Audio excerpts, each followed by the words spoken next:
Olá, bom dia! Estamos aqui em mais uma ação dessa parceria fantástica, que é essa parceria entre a SEDUC e o Sistema CEPRO. Em nome do nosso governador Wilson Lima e do nosso secretário Petrúcio, nós gostaríamos desde já de agradecer a participação de todos vocês que estão conectados conosco e também dizer que este curso ele vai hoje, né, das 9 às 11, e amanhã também estaremos aqui reunidos das 9 às 11 também, ok? E em especial gostaríamos de agradecer aos parceiros que fizeram com que esse curso pudesse ser alcançado.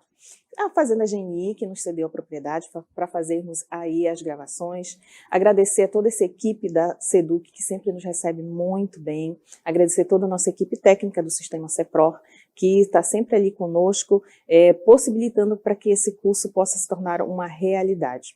Então, como o tema hoje divulgado foi que nós iríamos falar sobre pecuária racional e bovinocultura leiteira, nós vamos estar hoje trabalhando principalmente a área de planejamento, a parte de estruturação, quais as instalações necessárias, equipamentos mínimos necessários e também falar sobre o bem-estar animal. E hoje, em especial, gostaria de agradecer desde já o professor Dr. Joel lá do IFAM, que está aqui conosco, compondo a mesa e aceitou esse convite, esse desafio, para ele poder assim trazer para vocês aí um pouquinho da experiência, do conhecimento dele.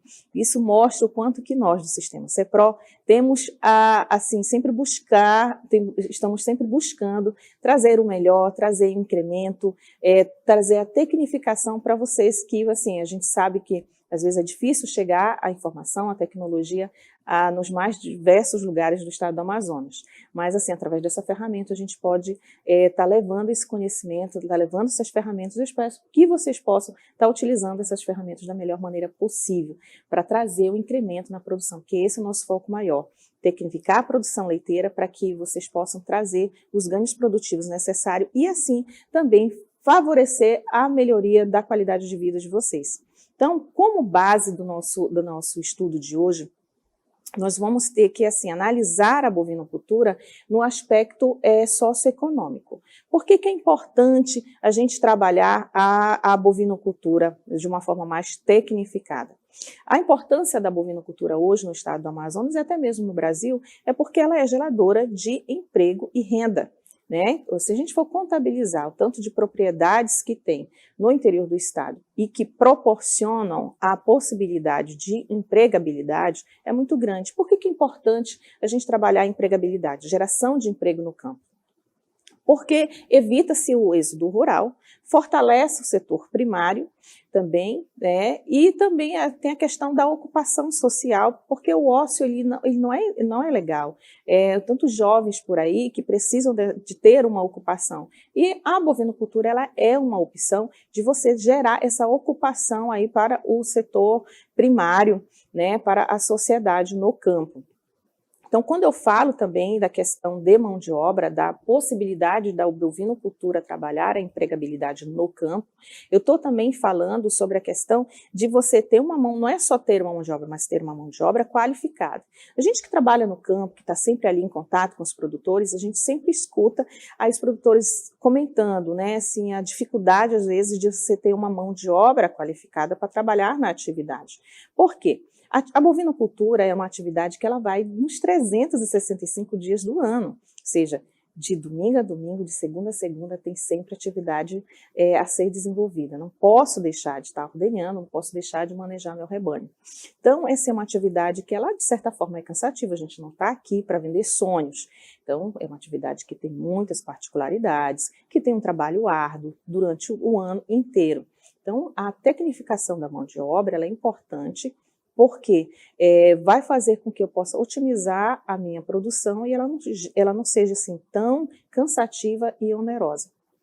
Então, esse curso ele serve não só para técnicos, quanto produtores também, e acadêmicos também, que inclusive aqui no estúdio hoje está cheio da academia, tem uma turma aqui da UFAM, agradecer desde já a presença do professor Fábio Jacobs da UFAM, que trouxe aqui seus alunos para participar conosco. Isso mostra o tanto que esse curso, essa ferramenta e essa parceria entre CEPRO e SEDUC, ela é fundamental para o desenvolvimento do setor primário, porque não contribui só para que o conhecimento chegue no campo, aos produtores, mas também fortalece os elos entre o setor primário, entre a extensão e a pesquisa também. Então, voltando à questão da empregabilidade, dos fatores econômicos que a bovinocultura ela gera, eu estou também falando sobre uma atividade que tem uma grande quantidade de insumos que precisam ser implementados dentro da atividade. E isso favorece com que todo o setor de comércio e serviço também seja beneficiado. Então, ela é geradora de fatores econômicos dentro do aspecto da parte comercial, favorece o consumo dos insumos, favorece ali a abertura de emprego, né, de empregabilidade, principalmente de mão de obra qualificada, também, e a questão da ocupação social. Isso, quando eu falo da tecnificação da atividade, eu estou falando também desde o âmbito de uma pecuária de subsistência ou até uma pecuária de uma forma mais empreendedora, mais empresarial. Porque eu tenho essas duas realidades aqui no estado, ou seja, até mesmo no Brasil inteiro. Tem gente que usa a atividade da bovinocultura só por uma questão de subsistência, para o consumo próprio e venda do excedente, daquilo que não consegue consumir. Isso normalmente é usado na agricultura familiar, ou só aquelas pessoas que têm assim, um sítio para o lazer e tal, que é ter uma vaquinha ali para tirar o leite. Mas seja uma atividade mais empresarial, quando eu tenho aí uma fazenda já mais tecnificada, com contratação de mão de obras de terceiros, às vezes até quando nós temos a exemplo, por exemplo, do laticínio Amazonat em Presidente Figueiredo, que ele detém toda a cadeia produtiva, porque ele trabalha desde a parte da vacada, a produção de leite e o processamento também, a parte de comercialização. Então, eu tenho também essa realidade que é uma unidade de produção leiteira, uma UPL, que trabalha todos os segmentos de uma forma mais empresarial.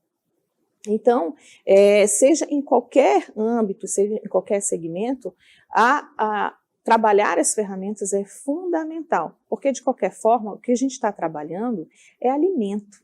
Então, quando eu falo em alimento, eu estou falando no produto que o ser humano vai ingerir e precisa estar de qualidade. Seja a minha família, ou seja, eu comercializar aquele produto, tem que ser um produto saudável, isento de materiais contaminantes. Então, é importante a gente trabalhar toda essa tecnologia que a gente vai trabalhar aqui, não só por uma questão socioeconômica, de gerar lucro, de gerar ali aumento na produção, mas também é o fator, eu acho que seria até primordial, eu saber que eu estou produzindo um alimento que vai chegar na mesa do nosso consumidor, e é isso que a gente tem, nosso compromisso quanto Secretaria de Estado, produzir alimento de qualidade para a nossa população amazonense, sem produzir de forma que possa gerar emprego e renda no campo, que é um dos focos também da nossa gestão governamental, é fortalecer o setor primário, tirar a descentralização econômica do Estado só da capital, mas fortalecer a economia no interior do Estado também, que é importantíssimo. E a pecuária hoje, como até foi veiculado nos meios de comunicação atualmente, a pecuária, o setor primário, hoje ele é detentor em torno de 8% do PIB, da arrecadação do Estado. Então, é um setor que ele tem uma função importantíssima para a economia do nosso Estado. Então, por isso nós estamos aqui hoje, para fortalecer esse elo de tamanha importância para a nossa economia. E para a gente fazer um melhor entendimento, eu vou chamar um videozinho sobre a importância da organização do planejamento porteira adentro. A produção leiteira é uma produção que precisa ser melhor racionalizada. Desta feita, a gente precisa melhorar os nossos manejos, começando pelo manejo ligado à nutrição, passando pela produção de forragem, uma boa mineralização, um bom arraçoamento, para que a gente tenha uma produtividade adequada. Em seguida, o manejo sanitário não é de menor importância, né? Ele precisa ser tratado com muita eficiência, de maneira profilática, preventiva, para que a gente evite o acometimento da doença, né? E, em seguida, tendo essa parte de alimentação e de nutrição adequada, tendo essa parte sanitária também controlada, a gente vai passar para o manejo reprodutivo. E o manejo reprodutivo está totalmente ligado à produção, né? Porque a gente precisa acasalar, reproduzir de maneira adequada, com o uso de biotecnologias que permitam o acasalamento no grau de sangue que a nossa região permita, para que haja uma boa produtividade. Desta feita, a gente vai passar a execução desses manejos teóricos para a prática, e assim a gente perfaz o manejo da fazenda, né? Que vai desde a alimentação desses animais, a execução da retirada desse leite, o beneficiamento, né, até chegar ao consumidor final. Não podemos esquecer ainda que uma propriedade ela precisa ter respeito às leis ambientais, fazer o cadastro rural, ambiental rural, fazer as vacinações obrigatórias, passar por uma boa e adequada gestão rural, né? E, por fim, beneficiar, sob a égide da inspeção, esses produtos, para que a gente garanta ao consumidor final um produto com inocuidade. Então, voltando aí à parte do planejamento, como foi bem abordado nesse vídeo, fala muito a questão do planejamento alimentar, a importância de ter uma atividade com a preocupação ambiental. Nós vamos falar um pouquinho sobre a parte dos recursos naturais que eu tenho que observar na hora de implantar ou implementar tecnologias na minha atividade. Então, quando eu falo em recursos naturais, o que eu quero dizer? Eu tenho que olhar a terra, eu tenho que olhar o solo como um elemento importantíssimo para eu ter êxito na minha criação e saber que este solo, esse recurso natural, ele se desgasta e que eu tenho que usar tecnologias para mantê-lo sempre ali fértil, né? E eu tenho que saber como eu vou trabalhar, como é que eu vou processá-lo para que eu não desgaste, que eu não crie um sistema aí com a erosão do solo, com lavagem e percolação, porque qualquer perda de nutriente vai interferir diretamente na qualidade da minha forragem. E a gente sabe que a forragem é a base da alimentação da bovinocultura. Então é importante analisar as características da aptidão do solo, o relevo, a declividade, a fertilidade, a textura. É importantíssimo eu saber fazer essa avaliação antes de ficar fazendo qualquer implementação aí na minha criação. É importante ainda conhecer a parte química e física e biológica do meu solo. Quando eu falo química e biológica, a gente poderá observar no próximo slide, com mais detalhamento, aí sobre alguns nutrientes, né? A água, o potássio, o nitrogênio, são os nutrientes que a planta precisa para se nutrir. Mas, se eu não cuidar bem desse solo, esses nutrientes, essa alimentação das plantas, elas não vão existir de forma em quantidade adequada e na forma absorvível, porque não é só ter o nutriente, às vezes até o solo tem esse nutriente no solo, mas ele está numa forma não absorvível, que a planta não consegue ingerir e não vai conseguir se desenvolver. Às vezes você gasta com semente, compra uma semente cara, um capim bom, mas não tem o resultado esperado, o capim não desenvolve. Por quê? Porque o solo ele não está bem trabalhado. Então, como é que eu posso trabalhar esse solo? Na outra imagem que a gente pode observar, em termos de declividade, eu saber trabalhar as curvas de nível na hora que eu vou fazer uma mecanização, que culturas eu posso trabalhar quando eu tenho uma declividade. É muito importante isso para evitar a lavagem e percolação do solo, porque se eu favorecer a lavagem, a retirada desses nutrientes, fica difícil eu ter ali alimento necessário para alimentar, nutrir e proporcionar o desempenho, a produção dos meus animais. Então, quando eu falo isso, eu estou falando em termos de planejamento.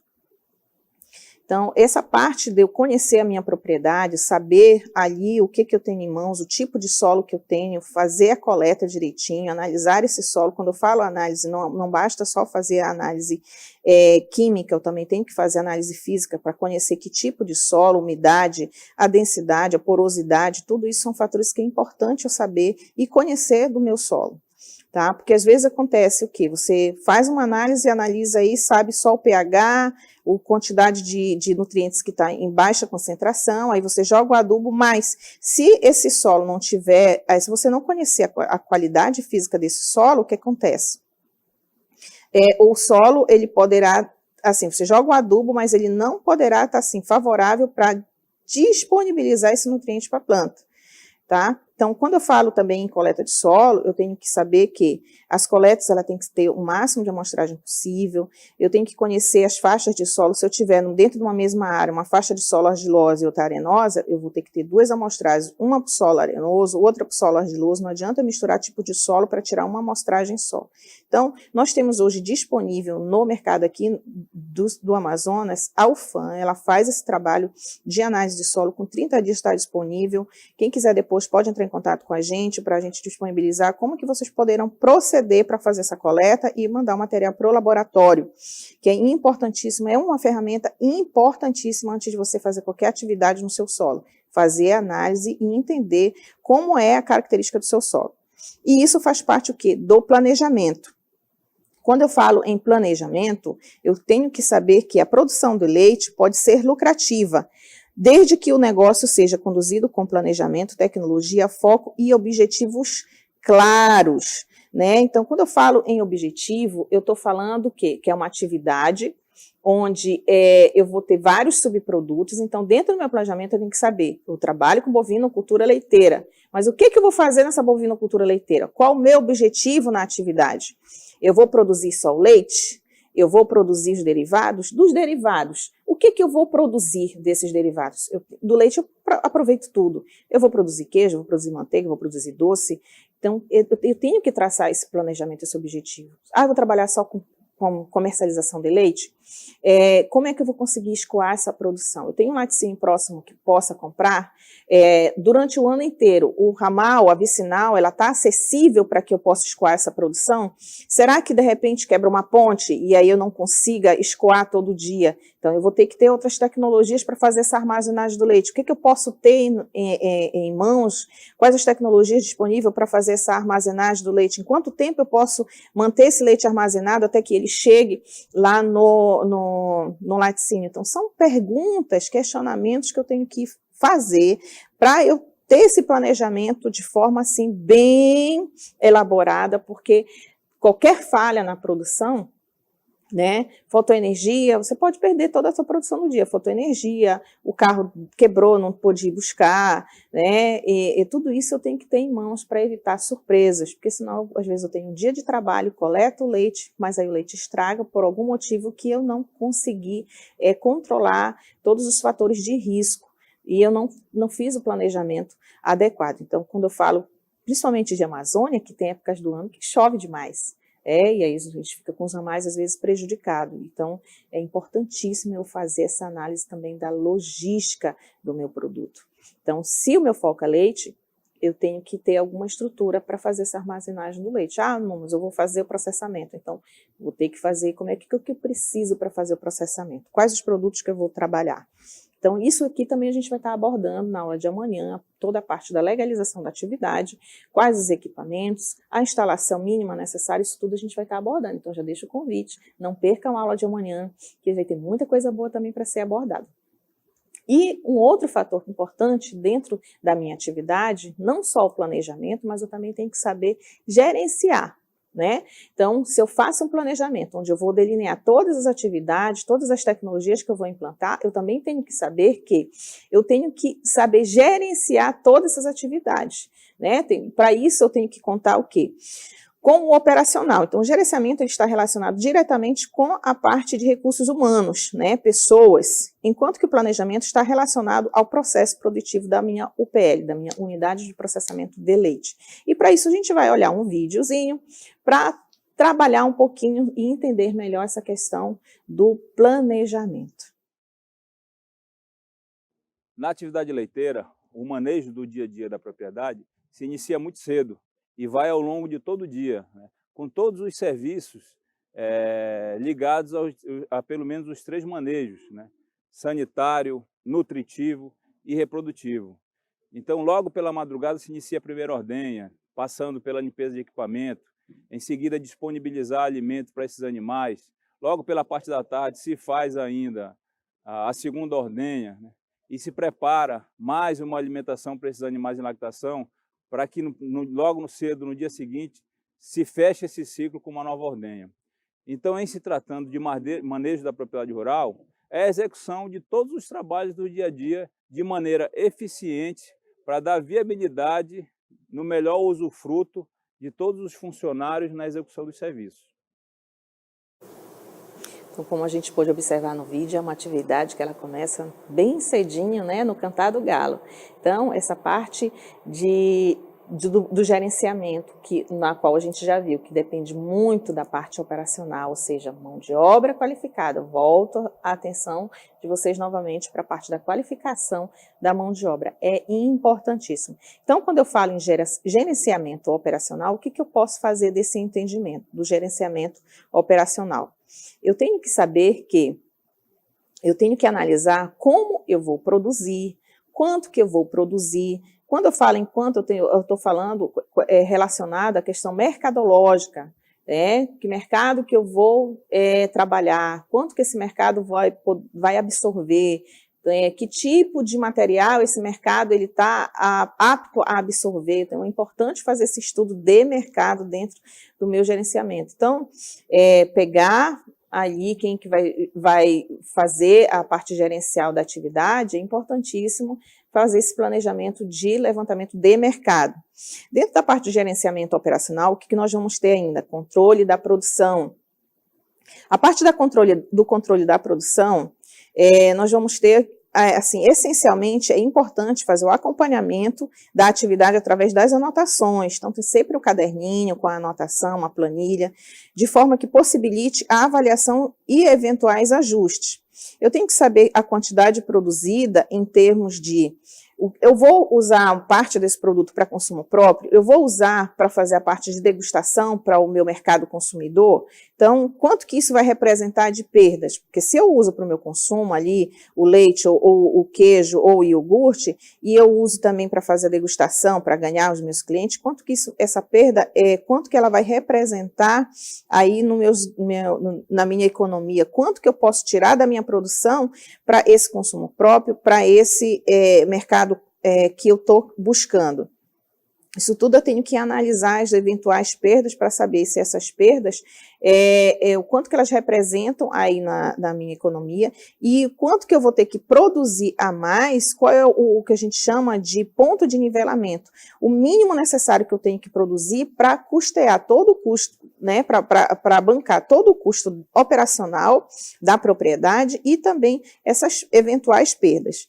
E, por fim, nessa parte gerencial, do gerenciamento operacional, é importantíssimo eu fazer a análise da produtividade, que está relacionada também diretamente com o controle da produção. Então, a produtividade eu só consigo obtê-la se eu tiver todo o controle da produção. Então, a anotação é importantíssimo. E como é que eu posso fazer essa parte do gerenciamento operacional? Nós vamos ter um exemplo bem prático aí, no próximo slide, que essa produtividade eu posso ter em termos de litros de leite por lactação, eu posso ter litros de leite por vaca também. Ou seja, a produtividade ela obtida deve ser comparada, né, com as anotações dos anos anteriores, anotações da vizinhança, do estado, para saber se o que eu estou, os índices que eu tenho, que eu consigo obter dentro da minha unidade de produção, ela está compatível, se ela consegue bancar, suprir todos os custos da minha atividade. Eu posso ainda fazer uma análise de quanto de produção de leite por hectare também. Então, essa parte de como é que você vai gerenciar aí os teus índices produtivos, ela é importantíssima. Eu só vou conseguir fazer isso se eu tiver todas as anotações necessárias. Então, eu posso ainda ter o gerenciamento operacional relacionado à parte da finança e comercialização. Então, a pessoa que ela é relacionada com essa parte bem do gerenciamento, né, que normalmente é o produtor, ou a esposa, ou às vezes até aquele filho que já tem aquele know-how, que sabe que se comunicar, né, para ir buscar clientela, para fazer as compras da propriedade, é importante a gente traçar esse perfil também. Na hora do gerenciamento, eu colocar pessoas com perfil ideal para aquela função dentro da atividade. Então, não adianta colocar um vaqueiro para fazer a ordenha, que ele tem um instinto mais assim alvoroçado, mais nervoso, tem que ser uma pessoa mais calma, mais tranquila para fazer a parte de de ordenha. Para a parte comercial, lógico, tem que ser uma pessoa comunicativa. Para a parte gerencial total da atividade, eu tenho que colocar uma pessoa que goste de cálculo, que goste de fazer anotação. É importante eu fazer essa análise toda do planejamento da atividade, porque assim, nossa função quanto curso não é só trazer ferramenta, mas acima de tudo é transformar a atividade de vocês, transformar a propriedade de vocês no empreendimento rural, tecnificar, profissionalizar. Então, o gerente ou o produtor, né, ele tem importância no equilíbrio dinâmico da unidade de produção de leite, em termos de produção, finanças e comercialização. Trabalha com a parte de receitas, de despesas, quais os investimentos necessários, né? Será que essas receitas que eu estou tendo são capazes de custear, de pagar os investimentos necessários que eu vou ter que fazer na fazenda? Por exemplo, eu vou fazer uma inspeção, eu vou precisar reformar a cerca. Tem 2 quilômetros de cerca, que por sinal, já o Jomel vai estar falando um pouquinho sobre cerca com a gente. Então, eu vou ter que reformar 1 quilômetro de cerca. Quanto que vai me custar a reforma desse 1 quilômetro de cerca? As receitas que eu estou tendo hoje na propriedade, ela vai pagar esse investimento que eu vou ter que fazer para a recuperação dessa cerca? É importante isso, tudo está relacionado com a parte do gerenciamento. Então, outro fator importante eu tenho financiamento, ou eu tenho interesse em fazer o financiamento, essas minhas receitas, elas são capazes de cobrir um financiamento? Tudo isso eu tenho que me perguntar, para que eu possa implementar as tecnologias, mas também possa fazer isso de forma racionalizada, por isso o nome do curso, a pecuária racional, para que eu não tenha uma atividade onde eu faça investimentos e depois eu possa ficar trabalhando no vermelho. Eu não posso fazer isso. Quando eu vou investir em uma tecnologia, eu tenho que saber que eu vou investir isso para ter retorno. Não adianta investir para você ficar trabalhando no vermelho. Eu tenho que investir e gerar ganhos. Então, adquirir os recursos necessários para a produção e a comercialização do produto, ela é fundamental para a otimização da atividade. E para isso, como a gente já citou, é importante fazer a capacitação da mão de obra, né, e fazer essa capacitação da mão de obra correlacionada com as funções que eu vou ter que desenvolver na propriedade. Então, dentro do planejamento, relaciona aí as atividades que eu vou ter que ter aí gente capacitada para fazer uma mão de a ordenha, para fazer o processamento, para fazer a parte de recuperação de cerca estrutural da propriedade, vou ter que ter mão de obra qualificada para fazer o trabalho de manutenção do pastagem, manejo do rebanho de modo geral. Então, essa capacitação ela é importantíssima para o sucesso da minha produção. E não esquecendo ainda do assessoramento técnico, gente. Eu costumo dizer o seguinte, nós profissionais, né, seja médico veterinário, seja zootecnista, que no caso é a minha profissão, ou agrônomo, enfim, a gente tem família também, então é importante, né, a contratação de um profissional. Então, se você tem aí na sua cidade, você que está nos acompanhando, tem aí um profissional, seja um técnico agrícola, ou seja um zootecnista, um médico veterinário, é importante, gente, a fazer esse acompanhamento com um profissional adequado, porque os investimentos, às vezes você assiste um videozinho no YouTube, você acha, isso é fácil de fazer, e vai lá e faz, conforme está no YouTube. Mas o profissional, ele tem uma visão mais apurada da coisa, ele vai saber encaixar direitinho aquela tecnologia dentro da sua realidade, coisa que o YouTube não mostra. Às vezes a gente vê muito produtor assistindo vídeo e tentando implementar ações sem antes consultar um profissional. Então, a produção de leite deve ser tratada como uma atividade empresarial, ou seja, como um negócio, pois demanda investimento em terras, instalações, equipamentos e rebanho. Qualquer investimento que você faça e que ele não seja muito bem aplicado, isso vai gerar perdas econômicas, e é isso que a gente não quer que você faça, que você não invista de forma errada. Então, o assessoramento técnico ele é fundamental para o sucesso da tua atividade. E, assim, existe um outro fator importantíssimo que eu quero fazer, assim, uma chamada de atenção a vocês. Vocês que são produtores rurais, que estão nos assistindo, vocês que são da agricultura familiar, vocês que, assim, o que é agricultura familiar? Uma propriedade familiar, aquela agricultura onde, assim, praticamente toda a mão de obra que executa toda a parte operacional da atividade, seja para um plantio, seja para o manejo do gado, essa mão de obra ela é proveniente da família, onde a renda desta família ela é proveniente só daquela atividade ali da propriedade da unidade produtora de leite, ou seja, de um plantio, ou seja, você está apto a fazer o cadastro da agricultura familiar. Eu te pergunto, você que está nos assistindo, você já fez seu CAF?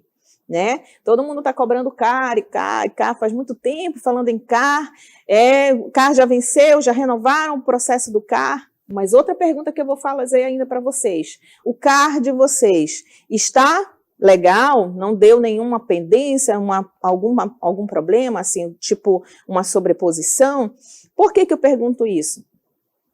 Desde que foi criado o CAR, sabe-se que ele iria ser a base para você fazer investimentos financeiros, para você fazer N coisas. Então, o CAR hoje é solicitado para você tirar a carteira de produtor, para você fazer investimentos, e também existe uma política da agricultura familiar, onde ela é uma política diferenciada. Então, você que se enquadra dentro dos moldes da agricultura familiar, não esqueça de fazer o CAF, se inscrever no cadastro da agricultura familiar. Mas, para isso, para se inscrever no CAF, você tem que estar com o seu CAR ok, ou seja, o seu CAR não pode ter pendência nenhuma.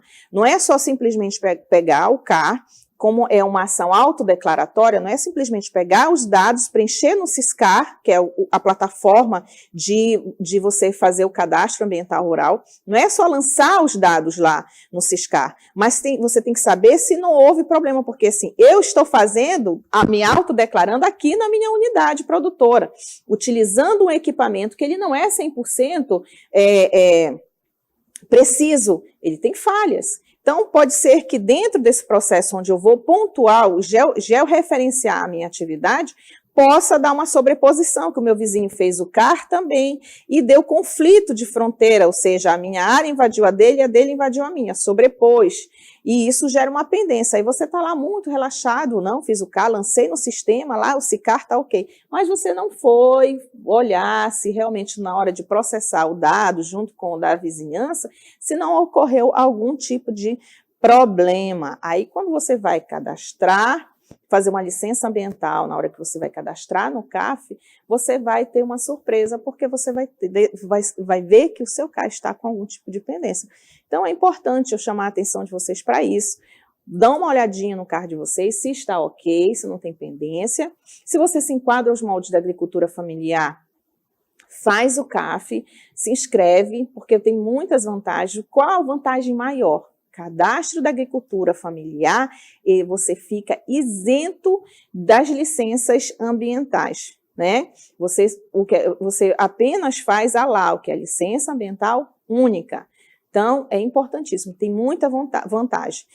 Como a gente está falando da parte de bovinocultura leiteira, então, quando eu falo em animais de grande porte, quando eu faço o cadastro no CAF e que eu me enquadro dentro do perfil do CAF, onde dentro da legislação diz que você vive somente da tua unidade de produção, da tua terra, a tua mão de obra é exclusivamente familiar, você não tem outra fonte de renda, você trabalha de forma extensiva até 100 unidades animais, ou você trabalha de forma semi-intensiva. O que seria isso? Você tem um rotacionado, né? Você já está uma tecnificação na tua atividade.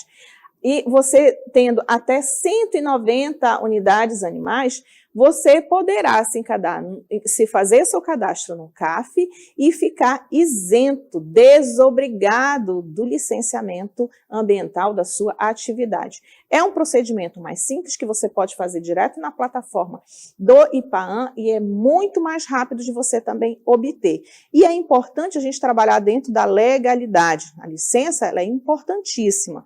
Tá? Você fazer o CAR é importantíssimo, você fazer o CAF é importantíssimo, porque hoje, para você obter os financiamentos, estão sendo cobrados todas essas documentações também. Então, se a gente está direitinho com as nossas obrigações, fica fácil de você fazer as operacionalizações de crédito necessária.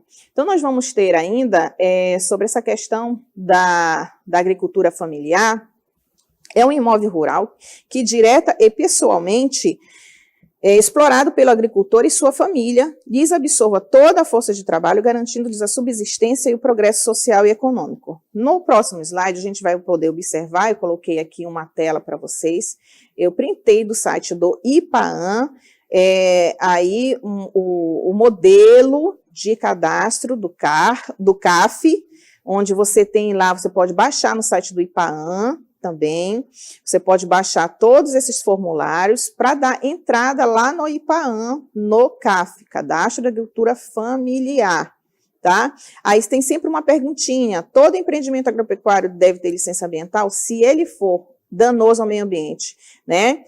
Ele tem que ter licença. Agora, se a tua atividade ela não é poluidora. Essa lei do CAF, quando eu digo assim, que criação de animais de grande porte, né, onde você trabalha até 100 unidades animais de forma extensiva, isso já foi feito um estudo que até 100 animais, ela não é tão danosa ao meio ambiente, ou seja, você pode estar isento, desobrigado da licença operacional, você apenas faz a notificação, né, e tira a sua licença ambiental única, que era muito mais simplificada. Então, é importante fazer toda essa parte da legalização ambiental da atividade. E, para isso, sobre essa questão da importância do meio ambiente para o desenvolvimento racionalizado da nossa atividade, nós vamos ver um vídeo muito importante a seguir, proferido pelo Dr. Malvino Salvador.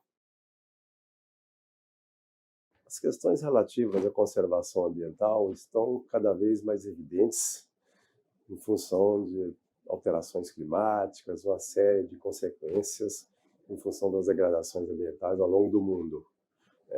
Evidentemente que no Brasil nós temos, especificamente na questão florestal, um código florestal que contém ali as regras para o uso das florestas. Não é proibido você utilizar a floresta. Existem regras específicas, existem limites específicos que têm que ser cumpridos, não podem ser negligenciados.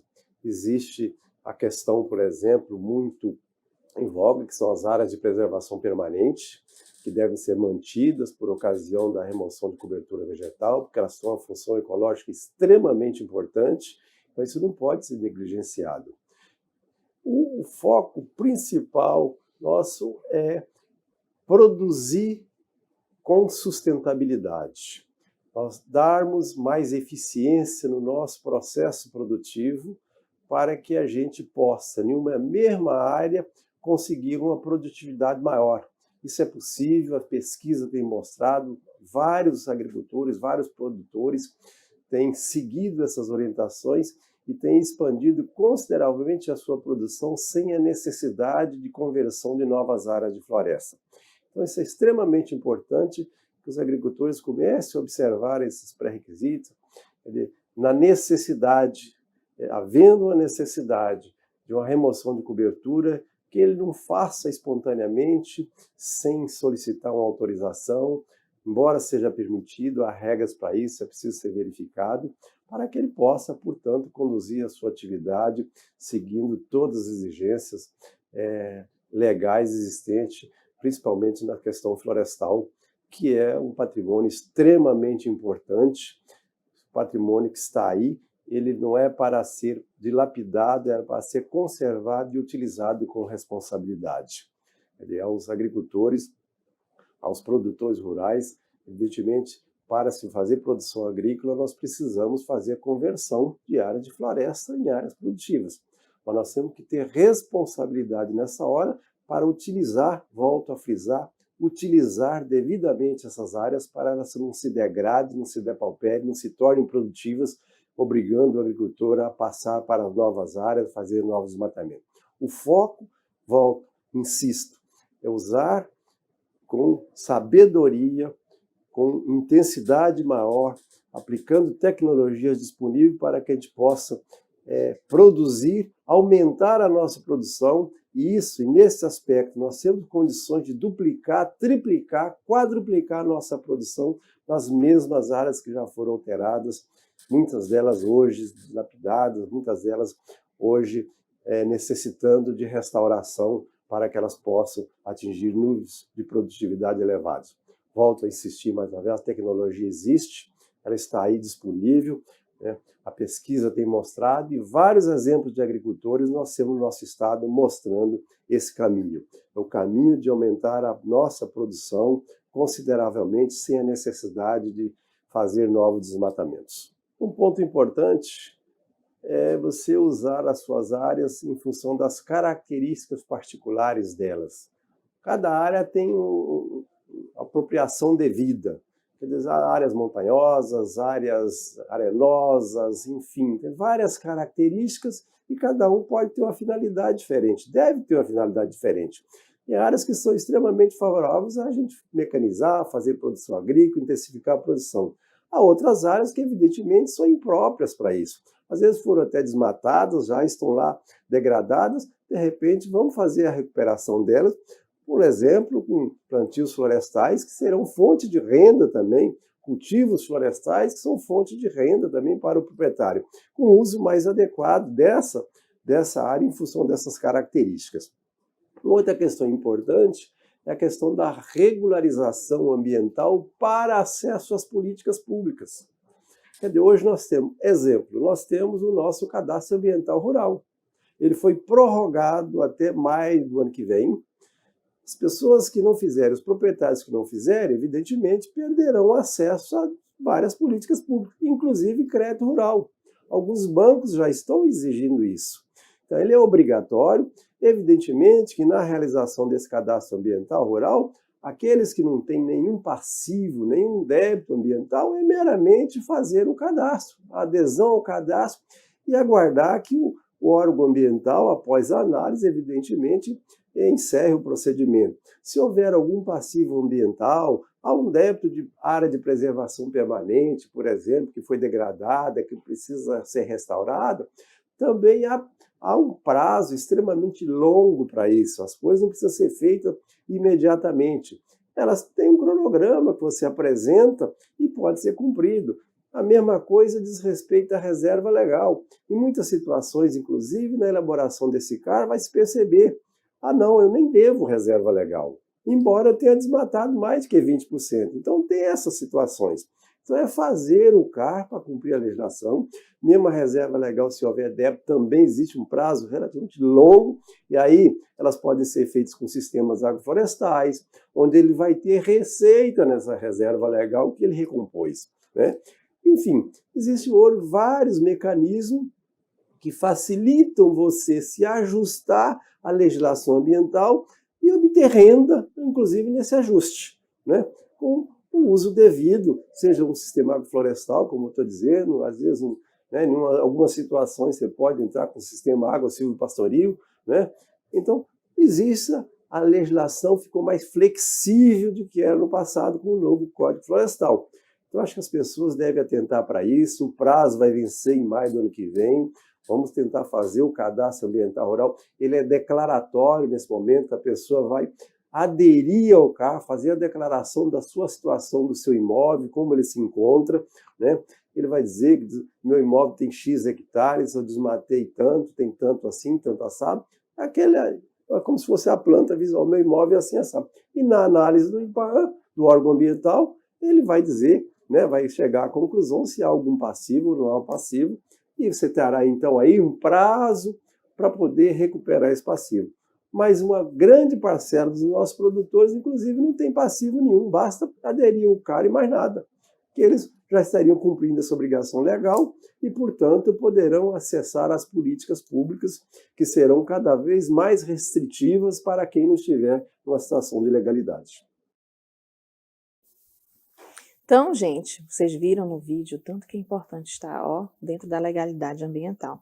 Então, dá uma passadinha no site do IPAAN, dá uma buscativa na legislação. Lá tem disponível tanto a legislação quanto todos os modelos necessários para fazer os cadastros, seja para a parte da licença operacional, licença operacional ambiental, ALO, ou seja para lá, a licença ambiental única em caso de dispensa de licenciamento, caso você se enquadre dentro dos moldes da agricultura familiar. E eu deixo aqui o meu muito obrigado por estarem conosco, nos ouvindo nessa manhã. Eu vou passar a bola agora para o professor Joel. O professor Jomel vai estar aqui com a gente, falando da parte de instalação e bem-estar animal. E desde já, sucesso, professor, E olha, aproveitem, gente, é o último curso desse ano, tá bom? Podem aproveitar e explorar o professor bastante. Tá certo, obrigado mesmo. Bom dia a todos que estão acompanhando pelas mídias digitais. Bom dia ao pessoal aqui presente. Agradecer a presença de todos e ao convite da participação nessa experiência aqui que está sendo bem gratificante para mim. Bom, falar de instalações zootécnicas, né? Primeiramente, o que a doutora Maybe já começou a falar aqui, já mostrar na fala dela, né, brilhantemente, foi a questão da organização. Então, a gente tem que pensar que uma atividade leiteira, né, uma propriedade rural, ela é uma empresa. Então, nós temos que encarar como tal. Para isso, precisamos planejar e organizar. Isso não é diferente na questão das instalações, a gente também tem que fazer uma organização, ter um planejamento de como a gente vai adequar essas instalações de acordo com o que eu preciso, né? Então, elas devem ser construídas de acordo com as condições da região, elas devem, utilizando material disponível local, ou seja, eu tenho que trabalhar com o que eu tenho disponível no local, porque vai ser mais fácil eu conseguir esse material para produzir, para fazer a minha instalação, e até mesmo depois eu já tenho que pensar numa possível ampliação desse meu imóvel, né, dessas instalações rurais, e se eu for ampliar ou precisar reformar, como eu fiz na construção, eu vou precisar de ter esses insumos aí mais fácil. Então, se ele é disponível no local, fica mais fácil e até mais barato, né? A eficiência também das instalações rurais, ela vai depender do tipo da construção e manutenção. Então, nós temos que fazer já construções sólidas, construções bem feitas, com material de qualidade, né? Isso para já diminuir os custos com a possível manutenção com o tempo. E a escolha dos tipos das instalações deve levar em consideração os custos, a durabilidade e a funcionalidade. Como eu já mencionei aqui, né, a questão do custo, então se você já opta por utilizar materiais disponíveis no local, vai ficar muito mais barato. Na parte da manutenção da conservação, vai ficar mais fácil você conseguir.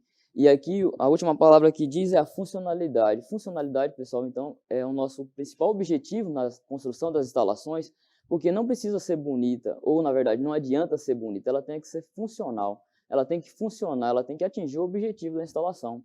Então, você se organizando e fazer uma coisa que vai ter realmente a funcionalidade dela para aquele tipo de exploração que você está se determinando a produzir, vai ficar muito mais fácil e vai ficar melhor a implantação dessa instalação, ok?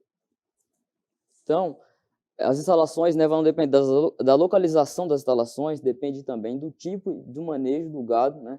Se vai ser um manejo intensivo ou extensivo, também do tamanho da exploração, porque dependendo do tamanho, do número de animais que você vai ter que ter uma dimensão maior dessas instalações ou menor, para se adequar realmente, para ter um manejo satisfatório, que também é um manejo que vá contribuir e permitir que seja o bem-estar desses animais totalmente adequado, né? As características climáticas do solo e a topografia são extremamente importantes para eu não ter problema na implantação e nem manutenção dessas instalações. Ou seja, eu tenho que observar a questão de declividade, a questão de chuvas, né? Principalmente na nossa região, o índice pluviométrico alto, na maioria do tempo, né? Numa grande parte do ano, eu tenho que saber como é que eu vou adequar essas instalações, tanto para a sua manutenção física, para a sua manutenção sanitária, na questão da sanidade, que a gente vai falar um pouquinho mais agora à frente sobre isso, mas também pela questão do bem-estar dos animais. Você imagina eu fazer uma instalação ao céu aberto, as vacas vão ficar a maior parte do tempo no sol, ou também vão ficar levando chuva. Isso aí vai prejudicar mais elas. Como é que elas vão conseguir produzir se elas não vão estar confortáveis, né? Um dos nossos principais objetivos a gente tem que manter o conforto, dar conforto a esse animal. Então, as instalações é um ponto muito importante para a gente manter e a gente proporcionar esse conforto ao animal, né? Como o professor Mário Sérgio Cortella disse também, vaca não dá leite, né? E é a verdade, ela não dá, ela produz o leite. Mas para que ela produza esse leite, eu preciso dar condições para que ela produza. Eu tenho que dar uma nutrição ideal, tenho que cuidar da sanidade dela, tenho que cuidar num manejo pacífico, tranquilo, que ela se sinta confortável e por isso, com isso ela consiga expressar a sua produção, tá certo? Então, a gente vai nas instalações buscar manter o conforto desses animais. Então, falando do local também, ele deve ser bem drenado, ele deve estar exposto aos raios solares, né, para que haja uma secagem e diminuição de micro-organismos patogênicos.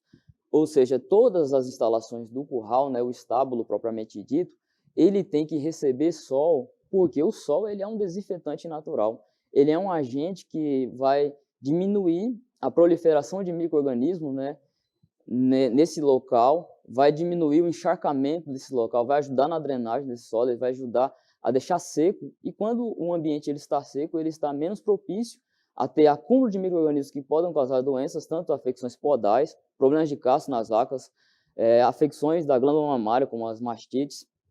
No caso dos bezerros, né, dos bezerreiros também, quando você tem, isso já faz parte da integridade física e sanitária das instalações, você também diminui o problema de diarreia e pneumonia dos bezerros. Então é muito importante que tenha acesso ao sol nessas instalações.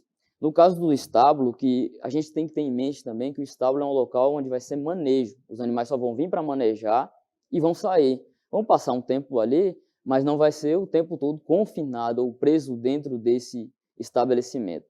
Então, nos estábulos, o que a gente preconiza, né? A literatura até mostra para a gente, e na prática a gente vê, estábulo, o curral de ordenha, a sala de espera, e tudo tem que ser coberto, mas ele tem que ter uma certa entrada de luz, e aí você pode já projetar ele no sentido norte e sul, porque sempre ele vai ter a entrada de luz solar. Lembrando que os animais só vão ficar determinado tempo nessa instalação. Agora, no caso de instalações que os animais fiquem confinados ou fiquem por mais tempo, ou até mesmo no estábulo, se você não conseguir que os animais tenham um espaço livre para se deslocar de um lado para o outro, para não ficar esses raios solares quando o sol estiver determinando naquele local direto, então ele tem que ser preconizado no leste-oeste, porque daí vai ter também a questão da entrada de luz no norte e sul, em todos os locais durante o dia, mas o leste-oeste ele não vai entrar o sol e vai aí permitir o bem-estar desses animais, tá certo? Então, falando das partes do estábulo, né, das instalações, a gente tem o curral de alimentação, o brete e tronco para manejo sanitário, né, o embarcadouro, um local com depósito de materiais e uma sala de manuseio de leite. Então, na outra figura do próximo slide, a gente observa, né, nessa planta, uma planta que está mostrando aqui como seria uma disposição, né, de um estábulo. Então, ali tem um curral de espera, que o nome até já diz, é um local onde as vacas ficarão esperando para elas serem ordenhadas. E nesse curral de espera, né, mais para frente a gente vai ver ele mais detalhadozinho, mas é importante que, pode voltar, por favor, o slide lá na planta, que esse curral ele tem uma dimensão, frisando, que seja confortável para os animais, que não seja também, você não pode colocar uma densidade de animal muito grande dentro de um estábulo, que senão os animais vão ficar estressados, vão ficar inquietos, os animais vão ficar, isso vai até danificar mais rápido essas instalações, né, o solo dessas instalações, o tipo de piso dessas instalações. Então é importante que ele tenha, você coloque uma densidade que vai ficar tranquilo o manejo. E também pensando no bem-estar do ordenhador. Já pensou um estábulo com 1 milhão de vacas dentro, né? Hipoteticamente aqui, a pessoa não conseguir se deslocar direito, é ruim para os animais, é ruim para o ordenhador, todo mundo fica estressado, então ele tem que ter um espaço considerável, consideravelmente bom, né? E ali nessa planta a gente ainda vê que ali, ó, ele vai ter um livre espaço já para ele ir direto para a sala de ordenha. Tem o local dos bezerreiros perto da sala de ordenha, porque a gente sabe que principalmente na nossa região, que os animais, a maioria de leite são meio sangue, não tem uma aptidão leiteira como animais puros, né, do gado taurino, né, do gado holandês, por exemplo. E muitas das vacas nossas têm que produzir com o bezerro ao pé, ou pelo menos com o bezerro perto ali, para ter essa liberação de citocina, descida do leite aí mais fácil, tá certo? Você vê que tem os outros anexos ali, curral de alimentação, então onde os animais, depois da ordenha, ele vai seguir aquele fluxo, sai do curral de espera, vai para a sala de ordenha, depois vai para o curral de alimentação, para que esses animais sejam alimentados, passem um tempo ali, e vai ser importante para a reposição de nutrientes a esse animal, que ele produziu o leite, ele gastou certo nutriente ali, para a manutenção e a consequente produção desses animais, E também para ter um tempo de espera que esses animais ficarem em pé, né? É um tempo que os animais vão ficar ali para não ter o problema do animal deitar, e se ele deita no local sujo, o canal do teto ele pode estar aberto e aí vai acontecer de que entra micro-organismo por via ascendente no canal do teto e causa mastite também, né? Então, a gente vai ver um pouco mais detalhado daqui a pouco essas instalações, mas já dando um parâmetro aqui para a gente observar o porquê dessa disposição desse estábulo, como é que ele tem assim. E você vê os anexos que tem também, né? O depósito dos materiais e a sala para o manuseio do leite. Então ele está um pouco na parte mais externa do estábulo, mas ele está junto com o curral, porque produziu já vai ali manusear eles, tá certo? No outro slide a gente observa a questão dos materiais que vão ser utilizados na cobertura desse estábulo. Então você vê, o estábulo ele tem que ser coberto, pensando na integridade física desse estábulo e também no bem-estar dos animais. Porque se eu deixo os animais um estábulo sem nenhuma cobertura, vai estragar mais rápido, vai danificar mais rápido, vai ter, na época da chuva, um encharcamento ali, o acúmulo de água, predispondo às enfermidades de casco e outras que a gente já falou aqui. E também, na época do sol, os animais vão ficar no sol e isso é ruim demais para eles. Eles gastam muita energia para a sua manutenção da homeostase, né, do corpo, do equilíbrio do corpo. Então, eles cansam mais rápido, a vaca já está ali produzindo, eu tenho que dar condição a ela. Então, você mantém esse estábulo todo coberto, isso é muito bom. Então, você pode utilizar telhas canal, né, aquelas telhas de barro, são uma das mais indicadas para cobertura dos estábulos, porém, são telhas que são um pouco mais onerosas e, às vezes, ficam um pouco menos acessível, né? Mas você pode utilizar telhas de fazer um telhado de madeira, de telhas de fibrocimento, de zinco, uma das mais utilizadas também por essa troca de calor, e telha de palha. Lembra do que a gente falou de usar um material disponível no local onde a gente tem? Pode utilizar de palha também, contanto que você faça uma manutenção adequada, que você deixe ali sempre direitinho para não ter entrada nem de sol, nem entrada de chuvas, nem nada, você vai manter corretamente essa cobertura, né? E lembrando que a cobertura também eu tenho que lembrar de... Volta a imagem do slide, por favor. Tem que ter... Coloca lá no slide, por favor. No anterior. Só para mostrar a cobertura ali que tem que se ter... Isso, essa imagem aí. Tem que se ter aquela saída de ar para ter a troca de ar, diminuir esse aquecimento da estrutura, né, do estábulo, tem uma troca de ar na exaustão, que a gente chama lá na cumieira o lanternim. Ele em média de 30 centímetros no mínimo, só que essa dimensão dele, ele vai ser determinado de acordo com o tamanho do estábulo, o tamanho da instalação, e com o pé direito do estábulo, né? Em relação ao pé direito também, indicava-se que isso vai ser de acordo com o tamanho do estábulo, mas de 3,5 a 5, dependendo do tamanho da instalação. Mas você tendo esse lanterninho, essa saída de ar, além da troca de ar, do ar aquecido, vai também ter a liberação dos gases que os animais liberam, né, por flatulência ou por eructação, normalmente, e também dos gases que são liberados nas excretas dos animais, né, nas fezes, nas urinas. E aí tem até o acúmulo na questão da urina, da ureia ali, né, que pode ficar ali, da amônia, isso ali fermentar e pode causar mal, até problemas respiratórios dos animais. Então tem que ter uma circulação de ar, uma troca de ar dessa instalação, tá certo? Então, para o curral de espera, né, falando mais especificamente dele, o local onde os animais vão ficar esperando para serem ordenhados, né, ele tem que se ter uma média de 1,5 m a 2 metros quadrados por animal para ficar tranquilo, confortável. Então a gente vê aqui para um manuseio de 20 animais, em média seja de 47 metros quadrados essa instalação, mas isso é para a gente ter um manejo confortável, um manejo satisfatório, que seja tranquilo. Em relação ao piso, né, seja do curral de espera ou para toda a instalação do estábulo, ele pode ser de concreto ou de bloquete, pode ser de pedra, pode ser emborrachado, de pirraça ou mesmo de chão batido. Então, vão ter aí vários tipos de materiais que eu posso utilizar com custos diferentes, mas eu tenho que me atentar ao que eu tenho na minha região e o que eu posso pagar, o que eu posso investir, né? Uma observação importante na questão do piso, eu não posso deixar pontas de pedra, nem que o concreto ele tenha alguma deformidade, até a declividade dele não pode passar mais que 4%, em média 3% já é bom, porque isso daí já pode até prejudicar o conforto dos animais, que vão passar bastante tempo ali esperando em pé. E quanto mais seja uma declividade, uma porcentagem maior, isso também vai causar um desconforto ao animal. A declividade é importante eu ter ela dentro da instalação, porque vai facilitar no manuseio da limpeza, da higienização dessa instalação.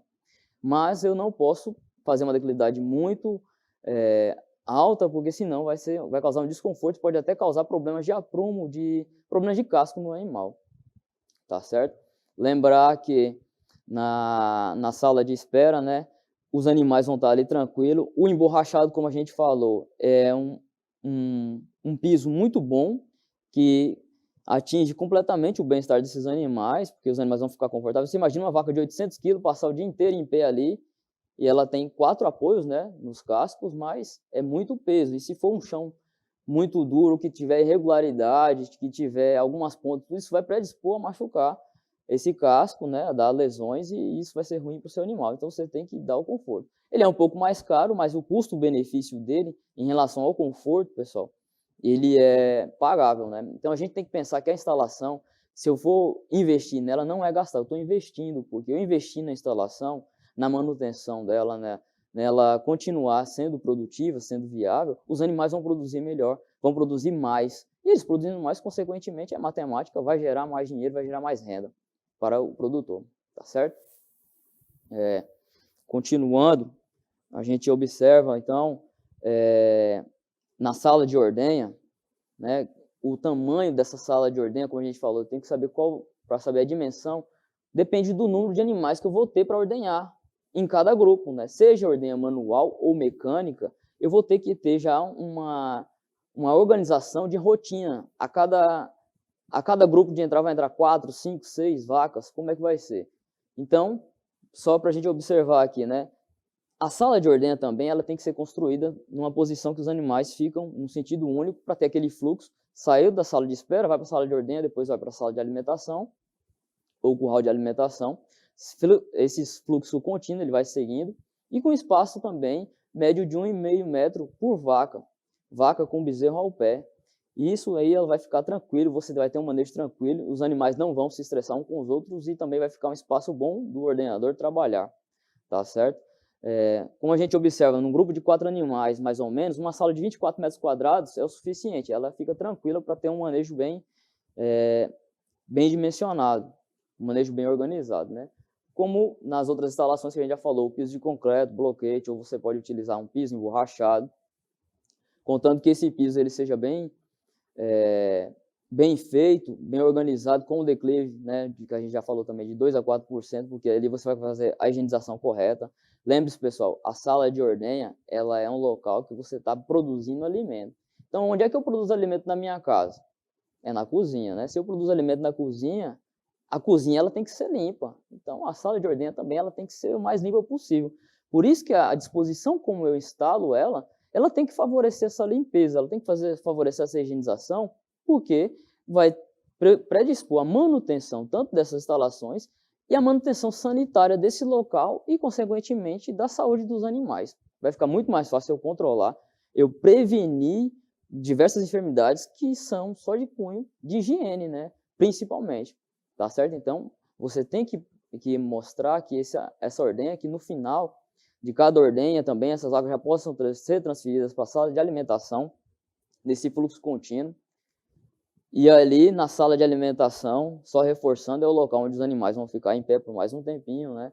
E, em média ali, olha, eu estava lendo até um artigo ontem que dizia, né, que quanto mais tempo a vaca fica em pé, ali depois da ordenha, menor o risco de mastite.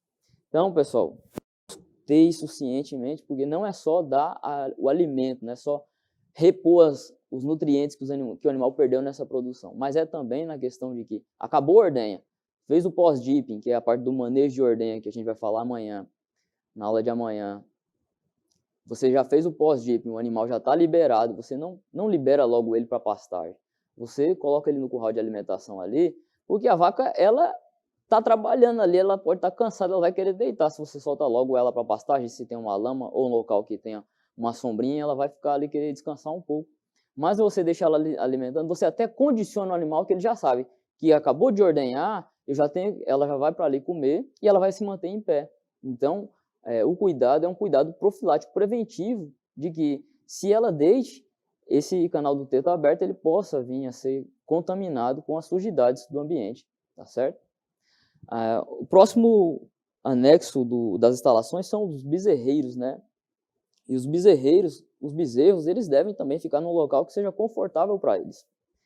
Tem que ser uma área coberta. A gente pode discriminar em fazer 2 divisões no bezerreiro, ou seja, para você diminuir, você separar esses animais em 2 faixas etárias grandes, né? Se você conseguir fazer mais divisões para dividir em faixas etárias menor, pode ser também. Mas quando você faz, até dependendo do número de mão de obra que você tem ou do manejo que você tem na propriedade, você pode dividir animais neonatos até 60 dias ou animais de 60 dias acima, nessas 2 divisões grandes. Mas é importante que para todas as divisões, isso seja nas 2 categorias aí que já estão divididas para bezerros, esses animais eles têm o ambiente coberto, livre de insolação, livre de chuva, livre de frio excessivo. Você pode usar lonas nas laterais para não ter um frio excessivo, porque você pensa que o bezerro ele é um bebê. Se eu não der condições para ele, dele ficar no local confortável, dele ser protegido dessas intempéries do tempo e num local limpo, fácil de higienizar também, mais uma vez frisando a importância do manejo higiênico, isso vai predispor os animais a ficarem doentes. Então, por isso que é muito importante que todo esse cuidado de dimensão, de separação, a separação das categorias, como a gente está dividindo aqui em 2 categorias grandes, já é importante porque, às vezes, os bezerros que estão acima de 60 dias, se eles entram em contato com bezerros de 1 semana, de 15 dias, esses bezerros maiores eles já têm uma imunidade maior formada. Eles já estão mais fortes, estão até liberando alguns parasitas ou micro-organismos ali nas suas fezes, nas suas secreções, excreções, que os outros bezerros não estão aptos a enfrentar esses agentes. É um desafio maior para eles. Mas para que eu vou causar com que esses bebezinhos que acabaram de nascer, que estão ali formando sua imunidade, ficando forte, já colocar esse desafio desse? Então você coloca em grupos, fica mais fácil o manejo, fica mais fácil o controle das enfermidades, tá ok? No bezerreiro também, na parte externa da baia, é importante que tenha, né, para os animais até 60 dias, deve ser provido de baldes para o fornecimento de leite, de água, onde vai estar ali disponível para eles ter a própria alimentação deles, né? Se os animais não vão ter contato, vai depender do manejo que faça na propriedade. Se os animais vão ingerir o leite junto com a mãe logo. Também você já pode até fazer um manejo de estar dando uma raçãozinha, colocar um volumoso ali para o animal, para estimular a alimentação desse animal, para ele que vire ruminante o quanto mais rápido possível.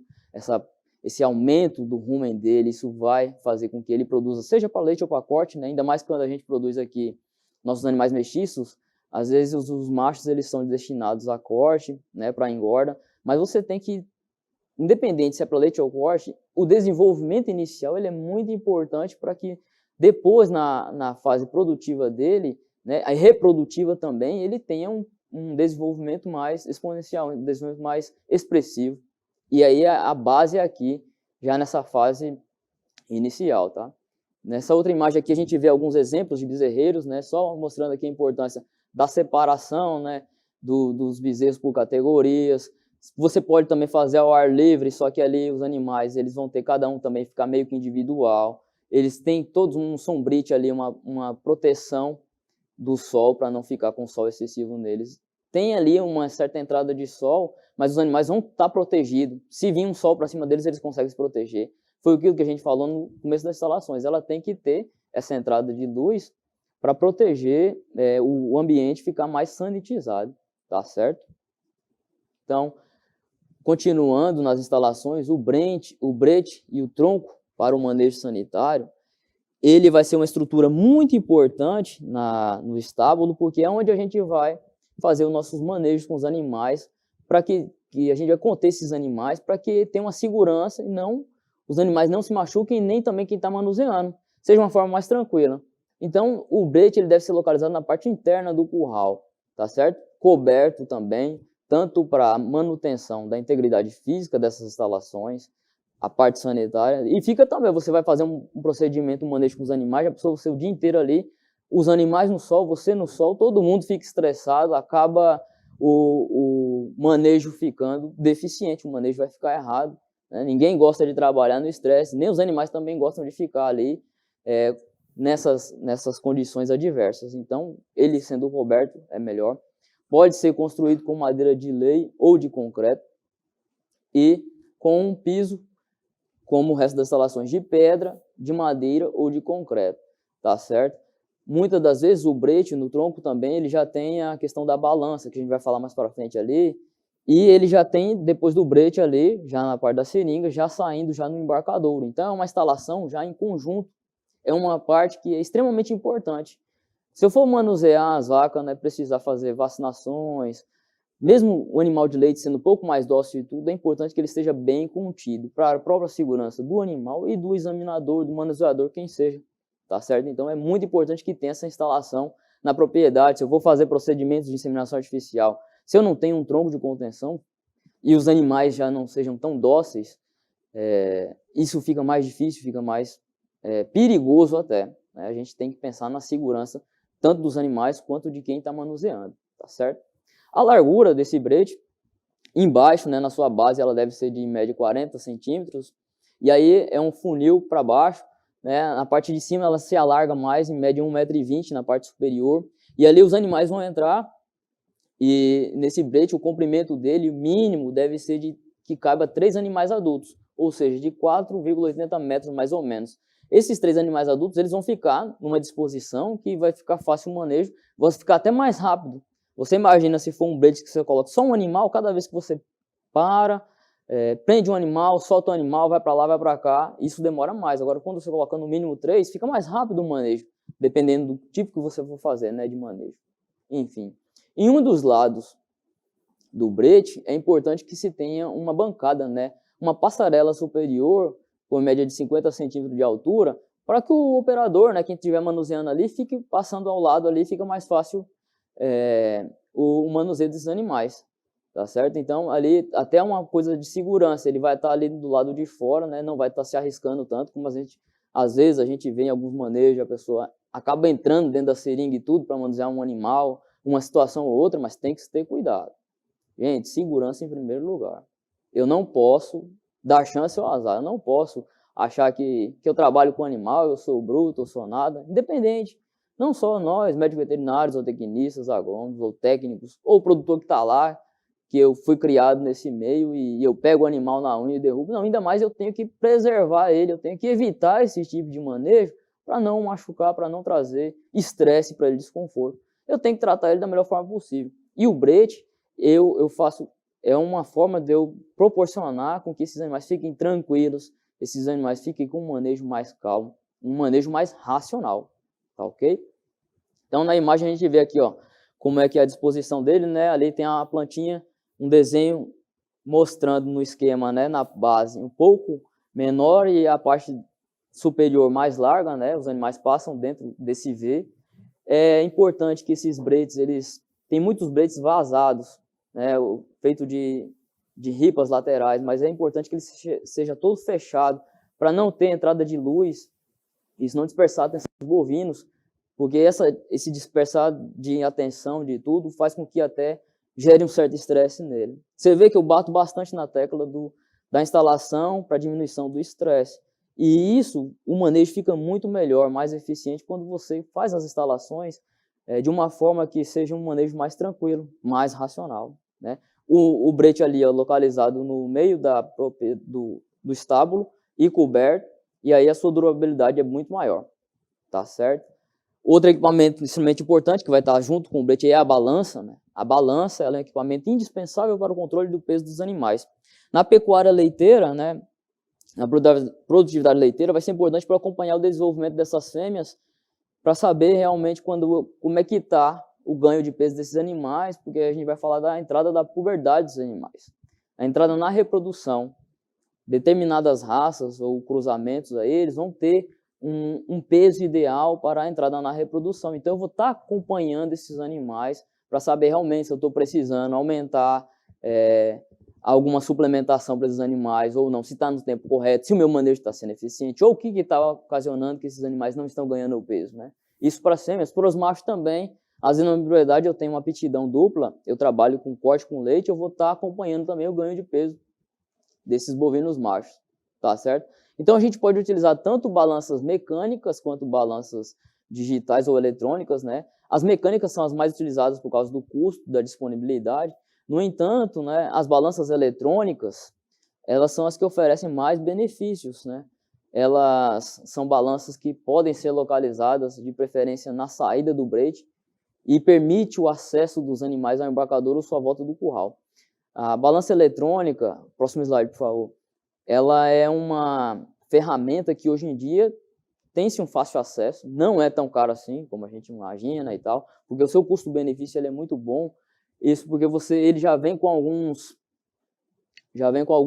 programas, né, aplicativos que quando você pesa o animal, ele já vai te dar qual está sendo o ganho de peso, dependendo do acompanhamento que você está fazendo, ele vai te dar uma projeção, uma organização do seu rebanho. Então, assim, é muito eficiente, né? Hoje em dia, em produções mais tecnificadas, né, elas já têm bastante uso de balanças eletrônicas, mas isso não impede que nós, pequenos produtores, né, também podemos lançar mão de usar balanças eletrônicas. É muito bom se utilizar isso, tá certo? Outro anexo do estábulo são o depósito de materiais. E aí a gente vê, né, que ele deve ser isolado do restante do curral, ou seja, ele não vai ficar ali como o tronco no meio das instalações, nem ali na sala de ordenha, ele vai ficar lateralmente. Da saída da sala de ordenha, vai ter um acesso, né, tanto da sala de ordenha, quanto também para fora, né. Ele é construído em alvenaria, ele é forrado, é um local pintado com um cal, um local com piso cimentado, um local bem fechadinho. Então você vê que ele vai estar protegido contra a entrada de alguns animais que possa vir a danificar esses materiais. Você pode também guardar uma ração aí, dependendo de como é que for.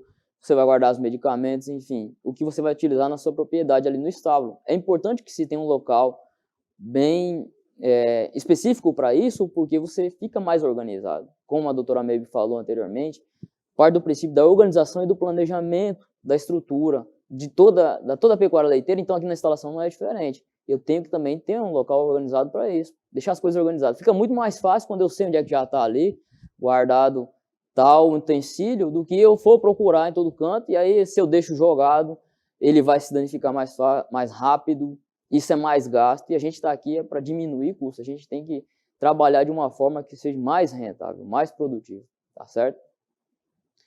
Depois do depósito de materiais, juntamente ali, né, um anexo também é a sala de manuseio do leite. Essa sala de manuseio do leite, não necessariamente em todas as propriedades ela vai ser uma sala para manusear o leite, mas eu tenho que ter uma estrutura, eu tenho que ter uma parte, um anexo, porque em alguns locais eu vou ter só o tanque de resfriamento, só vou armazenar o leite para o caminhão vir buscar. Esse leite pode passar ali de 1 a 2 dias, né? E aí, às vezes, até tem tanques comunitários, ou seja, mas mesmo assim ele tem que estar localizado numa estrutura construída com alvenaria, uma estrutura que seja fácil a limpeza, né?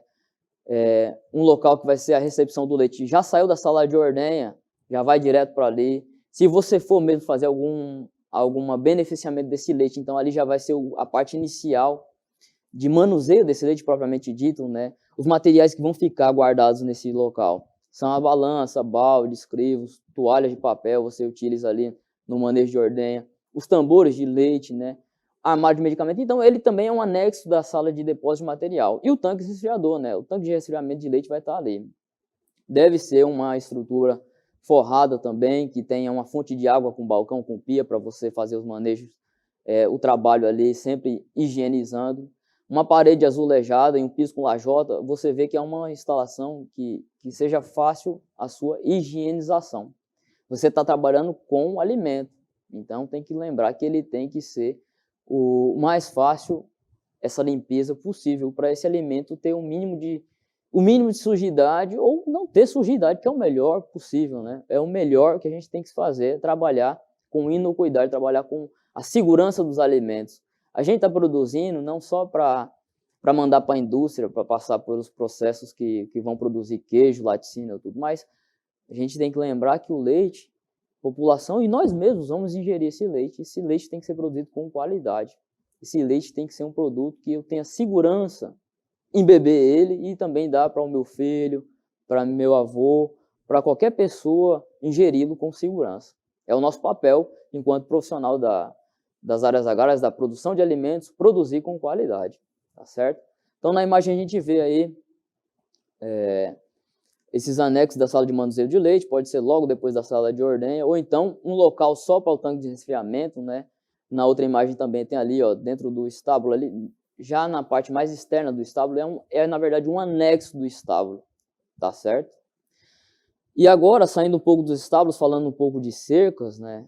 Existem as cercas convencionais, que são aquelas construídas com material, ela deve ser construída com material de boa qualidade, pode ser mourões de madeira de lei, ou, se a pessoa tiver disponibilidade, né, com aqueles mourões de concreto, né, vai depender do que tem no seu local e que você tem acesso também.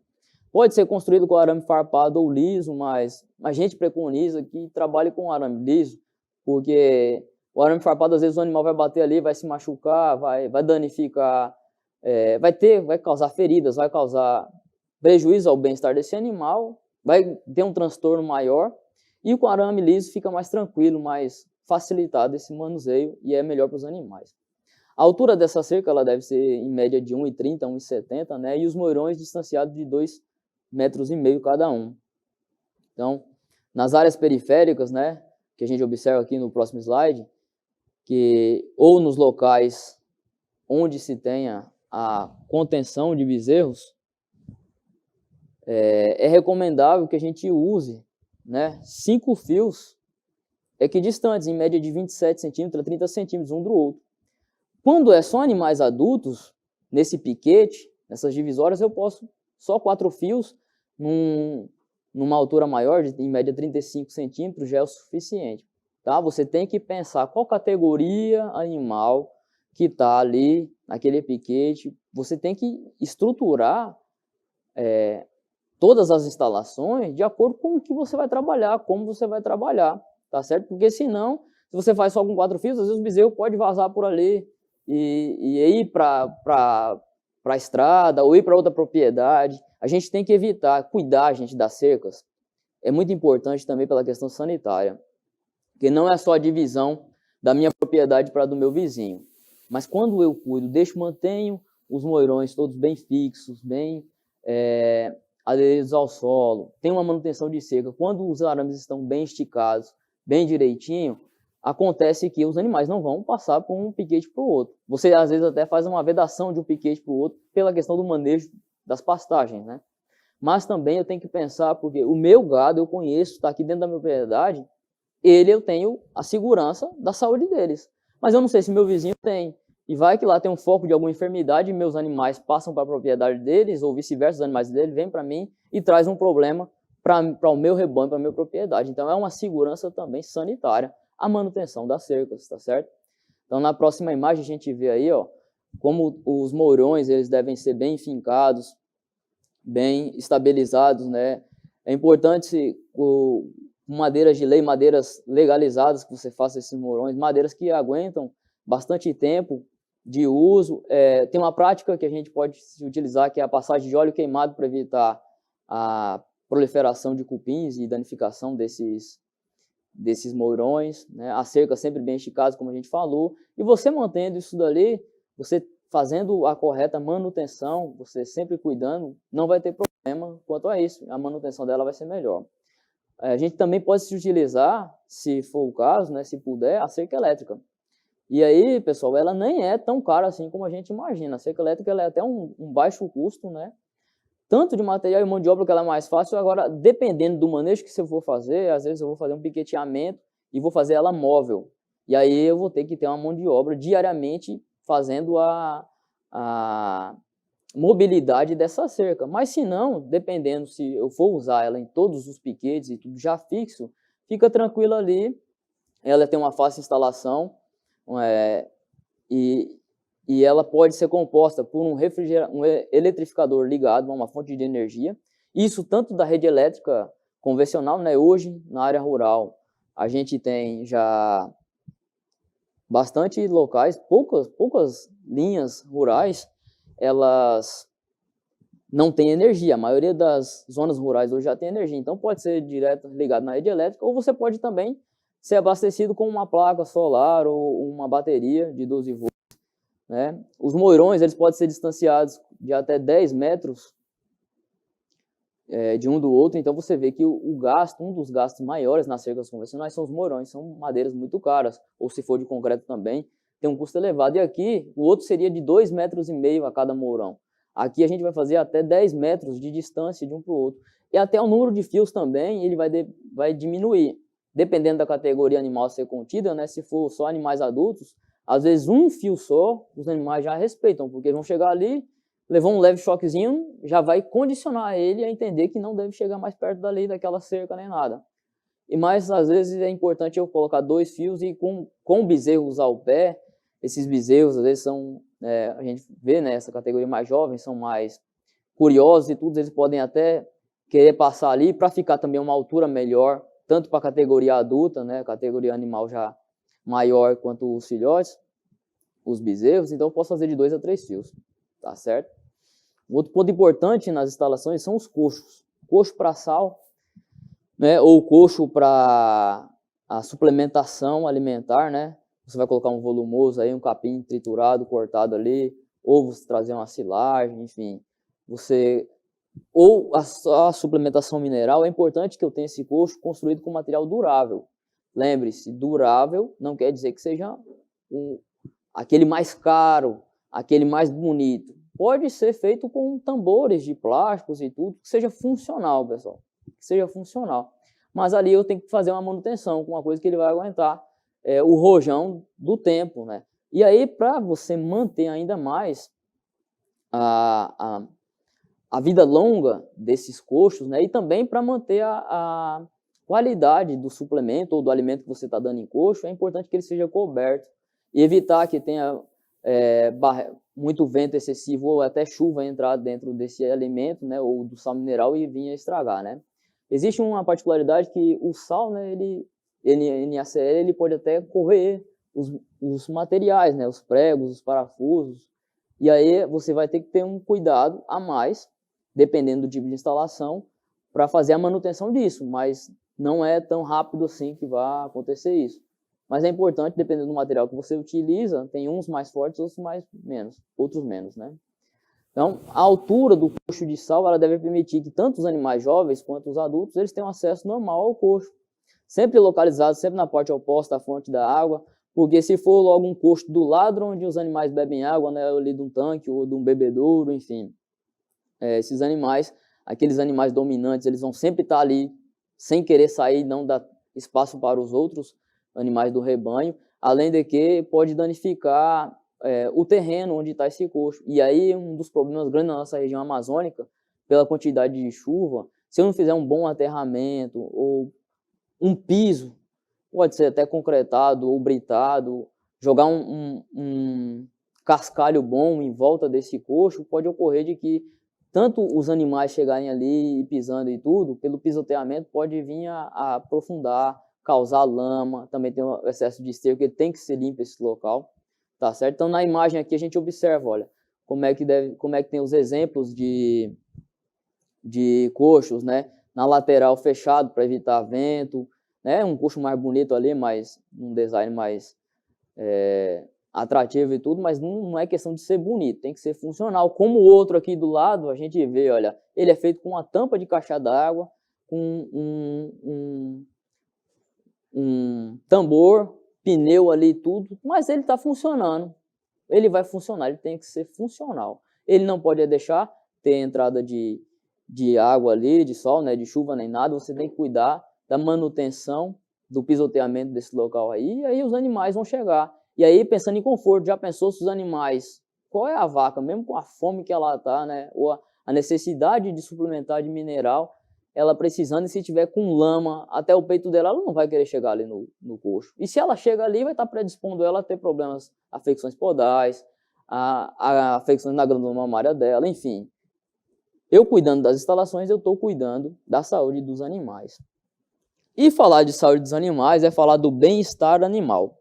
O bem-estar animal, né, ou seja, quando a gente quer promover, né, nós somos os profissionais, né, que somos os guardiões do bem-estar animal, e nós temos que mostrar ao produtor, se ele quer produzir, ele tem que dar condições aos animais, ele tem que manter e promover o bem-estar animal. A gente pode mensurar esse bem-estar animal com as 5 liberdades do bem-estar animal, que foi determinado pelo Conselho de Bem-Estar dos Animais de Produção, né, em 1979, e desde lá a gente utiliza isso, que a gente observa, né, a primeira coisa é a liberdade nutricional, ou seja, os animais têm que estar livres de fome, sede e desnutrição. Claro, é uma das hierarquias da manutenção da vida. Se o animal não é nutrido, né, depois do oxigênio, se ele não tem alimento, nutriente, ele não vai viver, ele não vai produzir, ele não vai sobreviver. Então, primeira coisa, tem que ter água e comida à vontade, de qualidade, de quantidade e qualidade satisfatória, tá certo? Os animais têm que estar livres de desconforto. E desconforto seja de qualquer tipo, nas instalações, no ambiente, no manejo que eu for fazer com ele. Eu tenho que dar conforto, tenho que dar condição que os animais se sintam bem. Os animais têm que estar livres de dor, injúria e doença. Então, é a liberdade sanitária, a liberdade de eu, também no manejo, evitar aqueles manejos agressivos, evitar que os animais se machuquem e evitar que os animais fiquem doentes. Eu fazendo todo o controle profilático de vacinações, determinações, cuidado nas instalações, na higiene, já vai diminuir um monte de doença aí. Então, a gente consegue essa liberdade com o manejo sanitário, tá certo? A liberdade comportamental, que é aquela que, quando os animais têm restrições que os impedem de expressar o seu comportamento natural da espécie. Se você deixa uma vaca muito no local onde ela se sinta mal, ou no local onde ela não tem a condição dela também no momento de descansar, de deitar, de levantar a hora que ela quer, de ficar tranquila, se ela não puder interagir com as outras vacas, né, com as outras amigas delas ali do meio dela, isso aí vai fazer com que o comportamento dela também seja prejudicado. E aí o bem-estar, consequentemente, ela não vai estar sendo adequado. E os animais, quando se passa por medo e estresse negativo, né, a liberdade psíquica, né, psicológica, quando o animal ele passa por um manejo que é muito agressivo, um animal que passa por um manejo que, para ele condicione que, se ele vai para a sala de ordenha, ele vai levar porrada, vai levar grito, tem cachorro latindo, mordendo ele, isso ali vai causar a lembrança dele de toda vez que vai para aquela sala de ordenha, vai ser ruim para ele. Então, isso vai ser ruim. A gente tem que evitar tudo isso.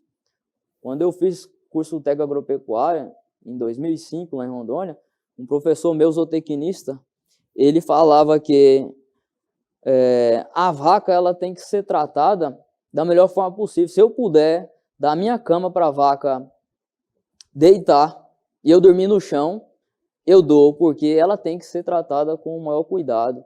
Eu tenho que dar condições para ela se sentir bem, para ela se sentir confortável, para ela se sentir livre, para ela achar que é bom dar leite ali, né? Produzir, na verdade, para ela se sentir bem, porque senão para ela é um tormento. E aí que a gente precisa também manter a longevidade dos animais, para diminuir a troca de animais, para diminuir a reposição dessas matrizes, né? Para que ela produza bastante tempo, para que ela envelheça na minha propriedade, né? Então eu tenho que dar condições para manter esse bem-estar dela, esse conforto desses animais, tá certo? Então, falando um pouquinho especificamente sobre a liberdade nutricional, né? Que ele fique livre de fome, de sede, de desnutrição.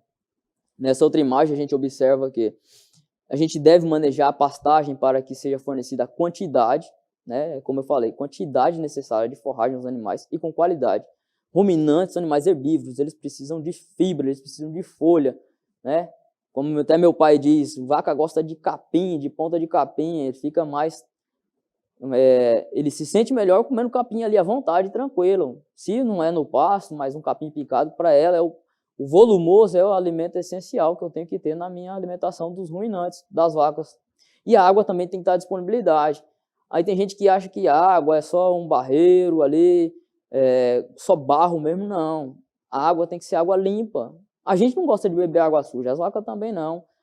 Num tanque de água para os animais, é importante que ele também esteja numa altura de 60 centímetros a 1 metro, para que a vaca não tenha que baixar muito para ingerir essa água. A altura, a profundidade de um coxo de água ele deve ser de 15 a 30 centímetros e essa água deve ser renovável pelo menos 2 vezes por dia. Então isso vai ser uma quantidade que eu vou estar, quantidade e qualidade adequada de água e alimento para esses animais, tá certo? Além disso, né, eu vou deixar esses animais livres de desconforto.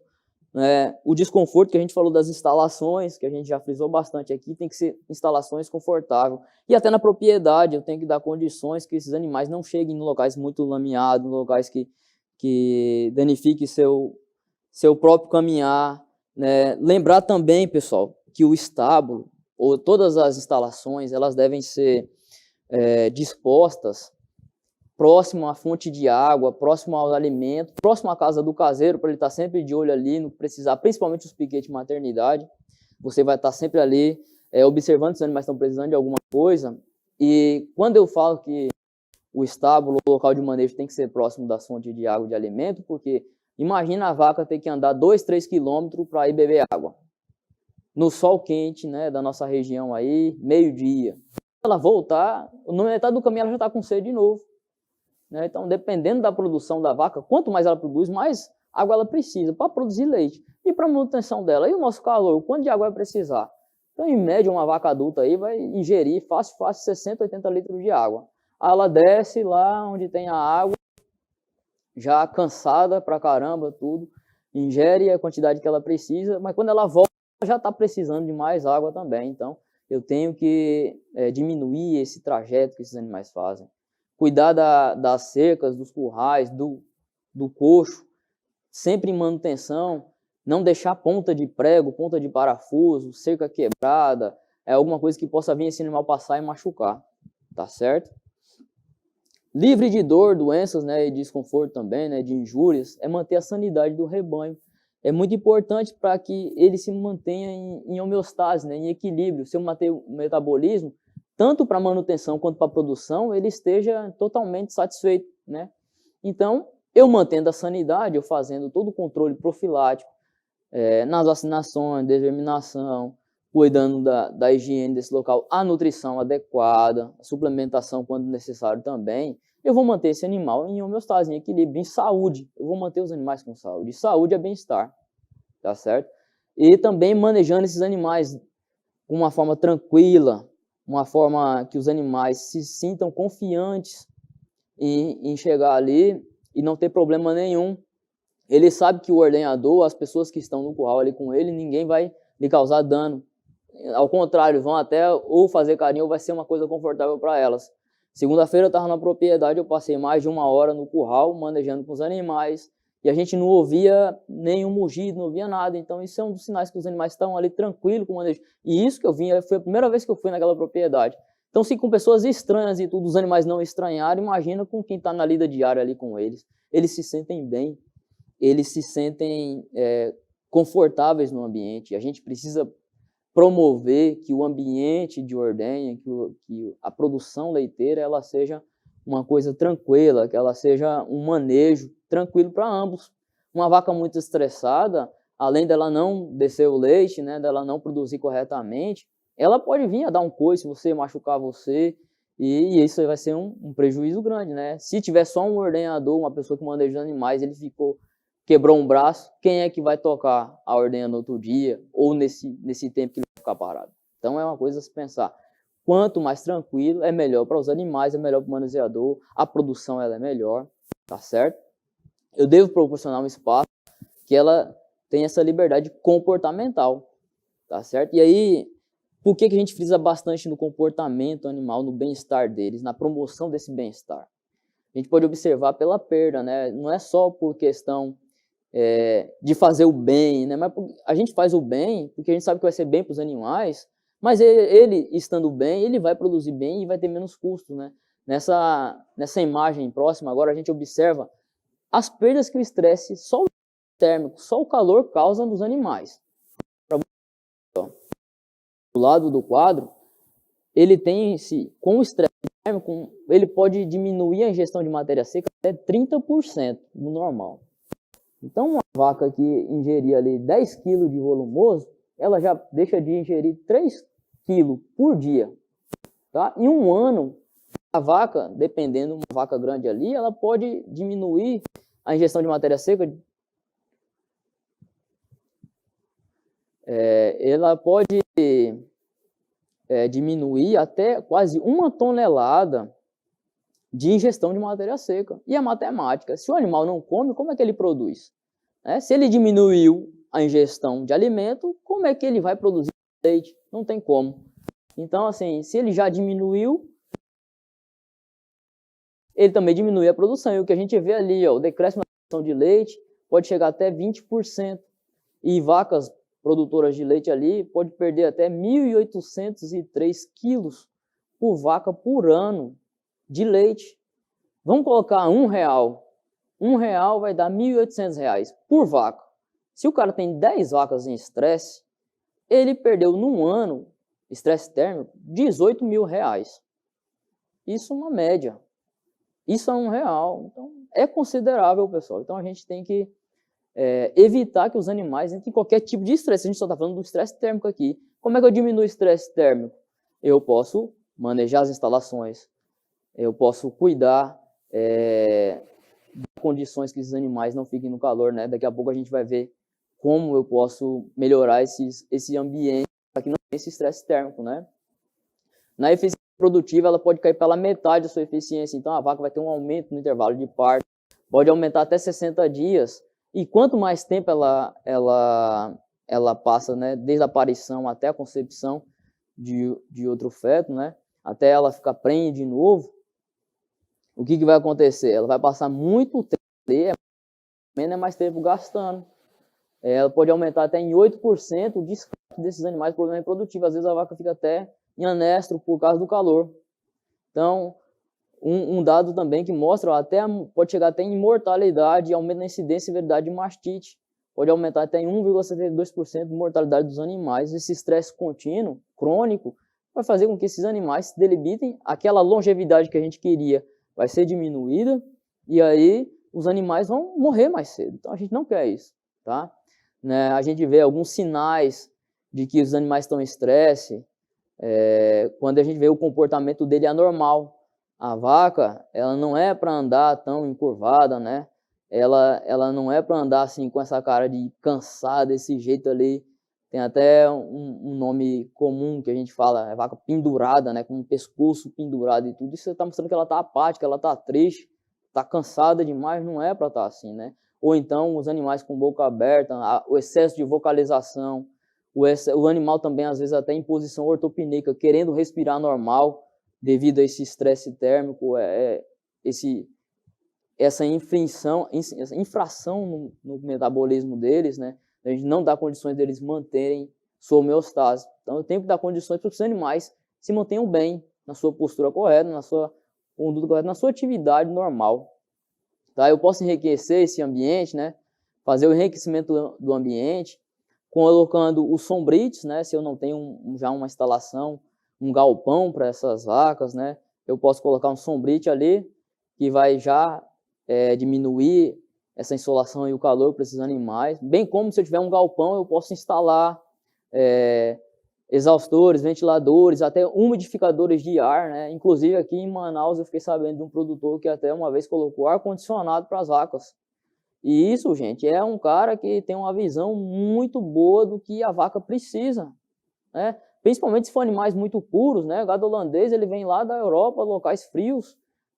O conforto térmico de uma vaca holandesa está entre 6, 16 graus, 14 graus. A nossa média aqui chega a 30, 34 graus.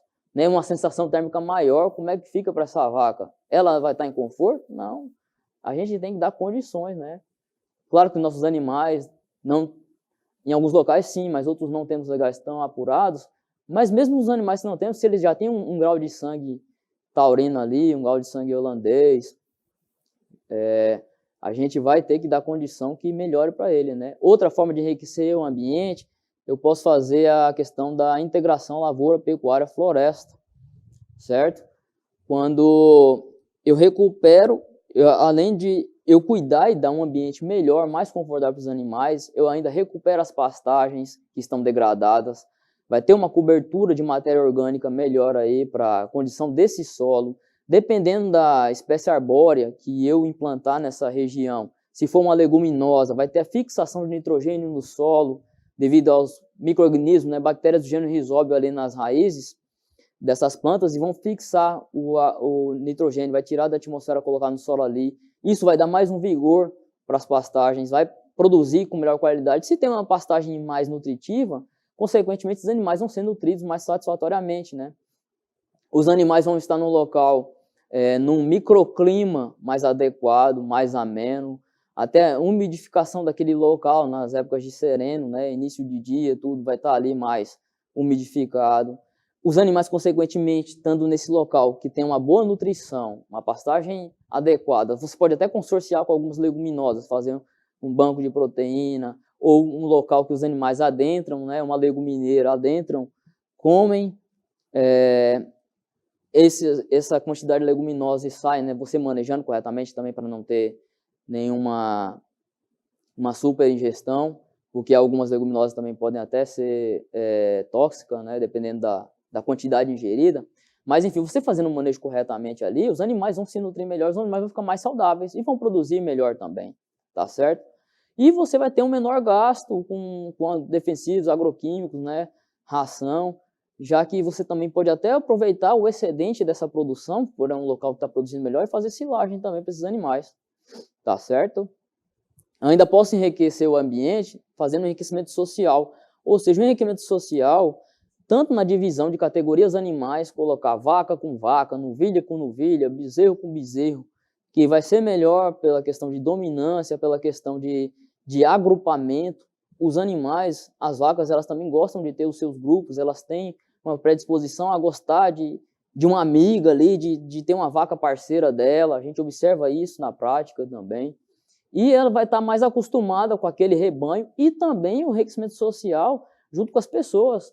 Se você maneja esses animais desde quando eles são bezerros, sempre juntos ali no manejo, ordenha e tudo, o que vai acontecer? Esses animais vão estar acostumados. Então, quando chegar na época já de lactação e tudo, essas vacas vão estar tranquilas, né? Você está sempre manuseando ela, passando corda, peiando, mostrando para ela que aquilo ali ela vai estar condicionada a esse manejo. Então, um manejo de enriquecimento social de grupo com animais e também com as pessoas, né? Quando a gente vai preparar a vaca para ir para a pista, para ir para exposições, né? Ou qualquer outra espécie animal, é importante que eles se ambientem. Então, a gente pode lançar a mão de colocar um sonzinho ali para as vacas estarem acostumadas com barulho, né? Muitas vezes vai para essas festas agropecuárias e tudo, tem muitos fogos e tudo. Já pensou um animal que nunca ouviu o barulho de um fogo, quando escutar já vai sai correndo, ou se era para um torneio leiteiro, ela vai deixar de produzir. Então, eu tenho que dar condições que os animais já vão começar a se acostumar com esse ambiente, tá certo? No enriquecimento social e físico, a gente pode observar também, desde bezerros, como eu falei, tanto pelos animais, eu posso colocar alguns instrumentos ali, como pneus, alguma coisa que vai servir de coçador, servir de interação, para ele se distrair, para ele brincar. Eu posso até colocar alguns bonecos ali, para servir como se fosse a figura de um homem, de uma pessoa que está ali para ele se acostumar, tá certo? Então, é muito importante, desde o início da fase de bezerros, ter um início, ter esse manejo correto com os animais, tá certo? Promovendo o bem-estar animal, a gente vai ter uma produção correta, a gente vai conseguir fazer com que a produtividade desses animais seja alcançada, tá certo? Então, nós agradecemos aqui a oportunidade de falar um pouco sobre manejo racional, lembrando que amanhã nós vamos continuar com continuidade com outros temas que complementam a pecuária racional, a bovinocultura racional, manejo leiteiro. E agora eu acho que nós estamos à disposição, né? Isso, nós vamos iniciar a nossa interatividade e gostaria desde já agradecer, professor. Nós temos aqui o professor Fábio da UFAM, que está conosco aqui junto com seus alunos assistindo o curso, e nós estamos abertos, professor, às dúvidas, né? Então, passo a palavra ao senhor se tiver alguma consideração também, se quiser fazer alguma consideração, fique à vontade, ou se quiser fazer alguma pergunta, também fique à vontade. Bom dia a todos. Quero, em primeiro lugar, parabenizar o governo do Estado decisão de fazer um programa vinculado em televisão pela dificuldade até do município aqui em levar essas informações para várias cidades, né? Bom, consideração no momento não tenho nenhuma, mas eu gostaria de fazer algumas perguntas, porque, como o professor Jomel até falou que teve em uma propriedade na segunda-feira, a gente também, volta e meia, vai às propriedades visitar, leva os alunos, os quais interagem bastante com o proprietário, e a gente verifica algumas dificuldades que em sala de aula a gente às vezes não consegue repassar, e o aluno, depois, quando se forma, ele chega no campo e como fazer? E agora? Então, a primeira pergunta que eu tenho, que são duas, é para a zootecnista Maybe. Maybe, eu gostaria de saber como você faz, ou como você indicaria para esse aluno que se formou, agora ele é um profissional, e ele vai chegar lá no campo e ele vai fazer esse gerenciamento, o planejamento e o controle das informações. De que forma você coloca isso para o produtor para conseguir essas informações, se é como questionário, e que você convença ele de fornecer essas informações de forma correta, propriamente dita? Bom, muito oportuna a sua pergunta. Falávamos logo cedo, eu e o professor Jomel, a respeito dessa questão de como saber colocar em prática o conhecimento aprendido em sala de aula. Então, eu costumo dizer assim que o primeiro contato com o produtor ele é primordial. Então, assim, ganhar a confiança do produtor. Não adianta chegar lá e dizer assim, faça assim, faça assado. Ainda mais assim, a gente que sai da faculdade, eu já estive no banco da faculdade, a gente sai assim com um turbilhão de ideias, querendo fazer a revolução tecnológica no campo. Então, assim, calma, serenidade, ganha a confiança do produtor. E para esse ganhar a confiança, muitas das vezes, é você ir 1, 2 vezes na propriedade, só tomar café e escutar. Escutar e observar, porque às vezes o que ele coloca para você, que ele executa, não é propriamente na prática o que acontece. Então, baseado no que você observa, vai vivenciando, fica muito mais fácil de você ir montando um cronograma de o que é mais acessível para ele implantar de tecnologias, que vão gerar ganhos imediatos, e com isso você vai traçando, olha, vamos começar por aqui, é mais simples, é mais barato, porque o produtor olha muito essa questão financeira. Se você chegar com gasto, né, com uma ferramenta tecnológica, com gasto exorbitante, ele vai querer assim, não, nunca mais que você vá lá na propriedade. Então, sempre começar de pouquinho, com pequenas mudanças, que muitas das vezes tem pequenas mudanças que geram ótimos e grandes resultados. Então, essa sensibilidade, esse olhar sensível do profissional na propriedade, ele é importante e fundamental e gera essa questão da confiança com o produtor. Ouvir ele, eu costumo dizer que é um grande primeiro passo. Ok, muito obrigado. E a segunda pergunta é para o professor Jomel. Eu gostaria de saber, volto a repetir, a gente anda nessas propriedades e a dificuldade é que está lá, principalmente de cultura leiteira, o gado, a gente deveria propiciar para ele o pastejo de forma voluntária, porém, esse animal que está lá na propriedade, ele acaba não permanecendo no pasto nas horas mais quentes do dia. Então, o pasto acaba evoluindo no seu crescimento, aumentando o teor de fibra, né? E isso vai diminuindo a digestibilidade dessa pastagem. E, consequentemente, para você corrigir, através da produção, você vai levar a mão do concentrado. Como, de forma eficiente, funcional, prática e sem muito custo, a gente pode propiciar esse bem-estar para que esses animais permaneçam mais tempo em pastejo. Então, professor Fábio, obrigado pela pergunta, isso é muito bom. Inclusive, é o link da pergunta que você fez a doutora Maybe, né, a questão da prática. Né? Praticamente, o que a gente vai ter que orientar esse produtor a fazer? Que ele faça um manejo que ou ele já cuide dessa propriedade, dando condições arbóreas, né, algum local que vai ter sombra, porque se ele na época do sol eles não estão querendo ficar lá, claro, não vão querer ficar no sol, você dê uma condição de uma diminuição de estresse térmico pela sombra desses locais, né? Integração lavoura-pecuária, sistema silvopastoril, seria interessante. Ou você pode até implementar sombrites, né? Não em propriedades muito grandes, mas alguns locais que você consiga manejar. Até seria interessante, quando a gente fala de leite, às vezes a maioria das produções não são tão grandes, né? Mas o pouco de técnica que a gente coloca ali, só de fazer um pequeteamento, algum local várias divisões, mas dessas divisões ali, já próximo ali, uma coisa mais fácil que eu consiga manejar, que eu consiga manter a diminuição dessa incidência solar, principalmente nesses horários que os animais não querem ir para lá, e para aproveitar a forragem corretamente, seria interessante. Ou a instalação de espécies arbóreas, né? Mas isso é uma coisa um pouco a médio e longo prazo, ou então a instalação de sombrites. E aí os animais iam ficar tranquilamente no pasto e iam ingerir corretamente da forma mais natural. E eles estando no pasto, eles iam estar com a sua liberdade comportamental extremamente atenciada, né? Vai ser colocada ali para eles. Então, basicamente, seria isso. Então, pessoal, é importante essa questão do bem-estar, como foi muito bem colocado aqui com o professor, a questão do custo-benefício. Não só o bem-estar animal assim, é tão amplo que ele não vai só a questão da instalação física, mas também você proporcionar uma quantidade de volumoso adequado, como foi muito bem colocado pelo professor Fábio também. A questão da qualidade também da pastagem ela é importantíssima. Esse tempo de pastejo e tempo de descanso, que seria o processo ruminativo, ele também está relacionado com a qualidade dessa pastagem. Então, se ele come uma pastagem de qualidade, ele automaticamente vai processá-la de forma mais eficiente, mais rápida e vai voltar novamente a pastejar.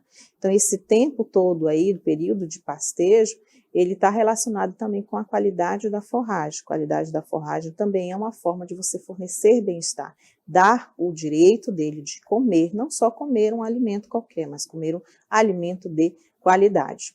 Então, se você associa esse ambiente, como foi colocado pelo professor Jomel, né, dele ter uma área de sombreamento, que você pode aproveitar árvores, se você está implantando agora a sua pastagem, aproveitar árvores que já estejam implantadas lá, ou então fazer aqueles corredores verdes com sistema silvopastoriz, ou então ainda fazer o uso das somblites, das ilhas de somblite, espalhar ilhas de área de sombreamento com somblite. Agora, o somblite, vale ressaltar que ele tem vários níveis de isolamento solar, né, de filtragem dos raios solares. Então, quanto maior for esse nível de filtro, é melhor. Né, tem de 60%, 50%, 70%, 80%.